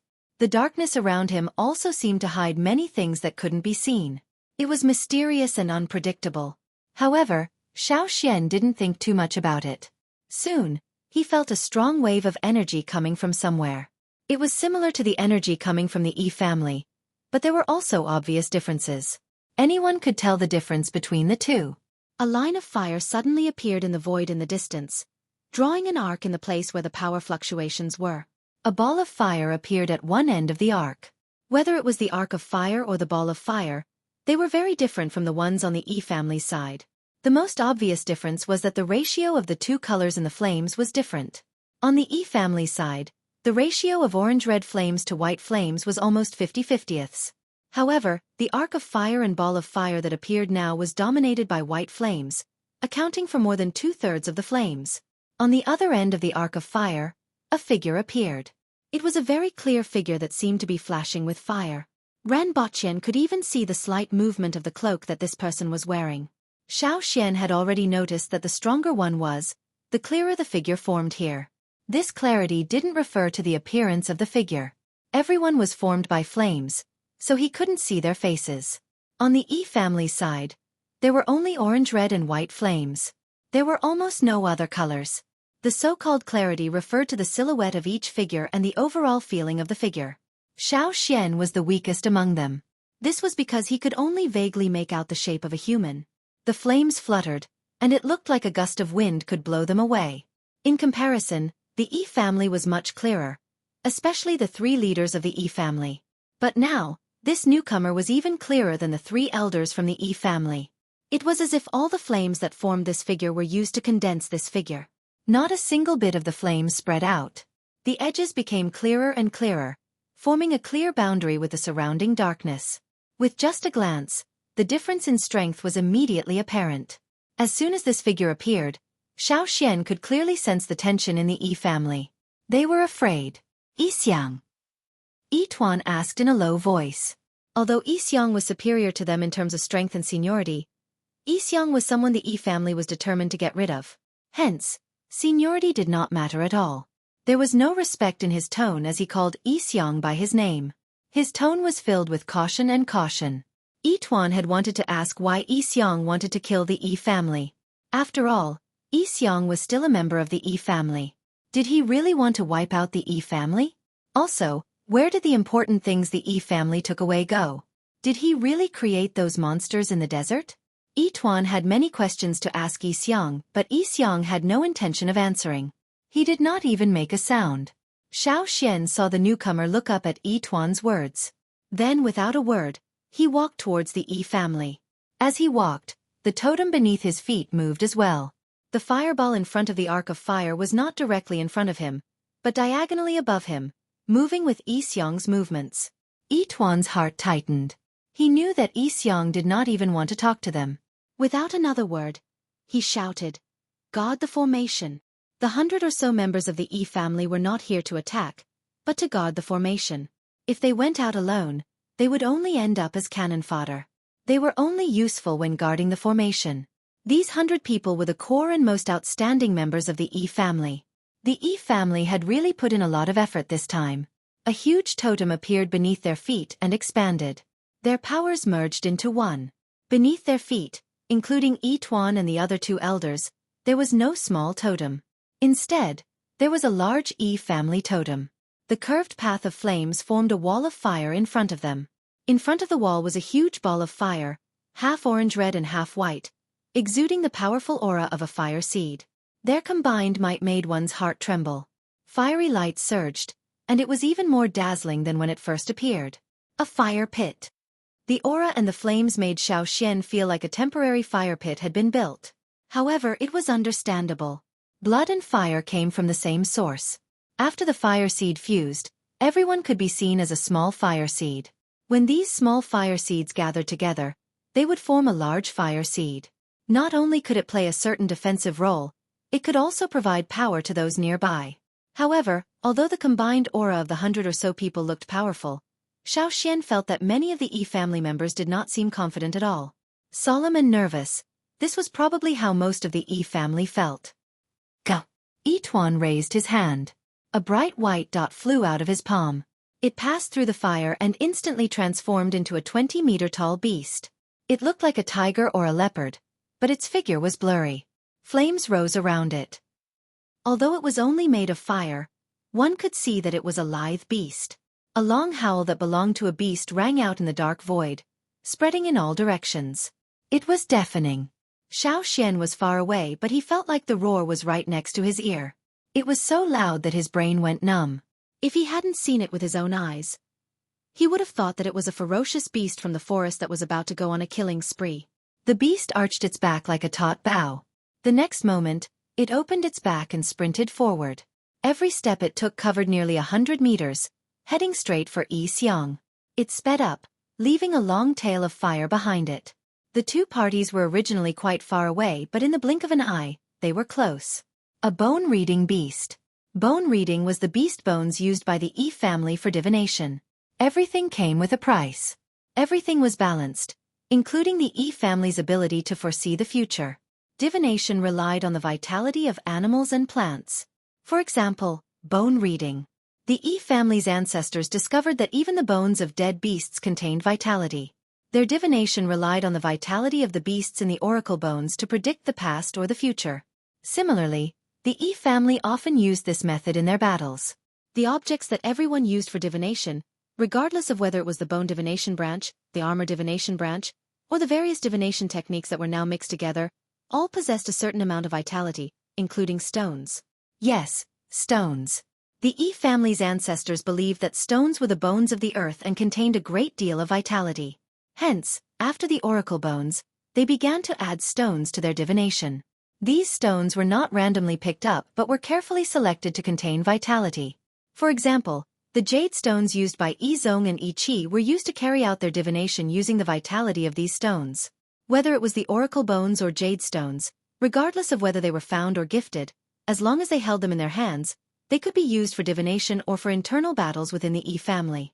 Xueqi had heard about this from Yi Si and Yi Zong, but this was the first time he had seen the Yi family use bone reading in this way. Yituan's flaming beast must have been the beast's form when it was alive. Seeing this, Xueqi suddenly remembered the ancestral bone ornaments he was wearing. Speaking of which, the bone ornaments left behind by his ancestors were also made from his own bones. Could the power contained within them be the vitality left behind by his ancestors? He thought about the flaming giant that had appeared many times in the past and compared it to the Yi family's methods. Although they were different, there were similarities. It didn't matter if it was similar or not. Xueqi didn't have time to think too much about it because they were about to collide.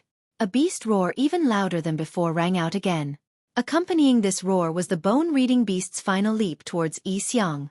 To everyone's surprise, Xiang did not use the bone-reading beast or the shell-reading beast, nor did he use the divination techniques of the other Yi family members.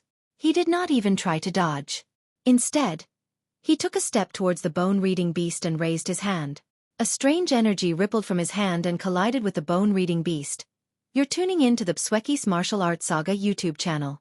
Don't forget to subscribe and join us on this journey to catch the most captivating stories.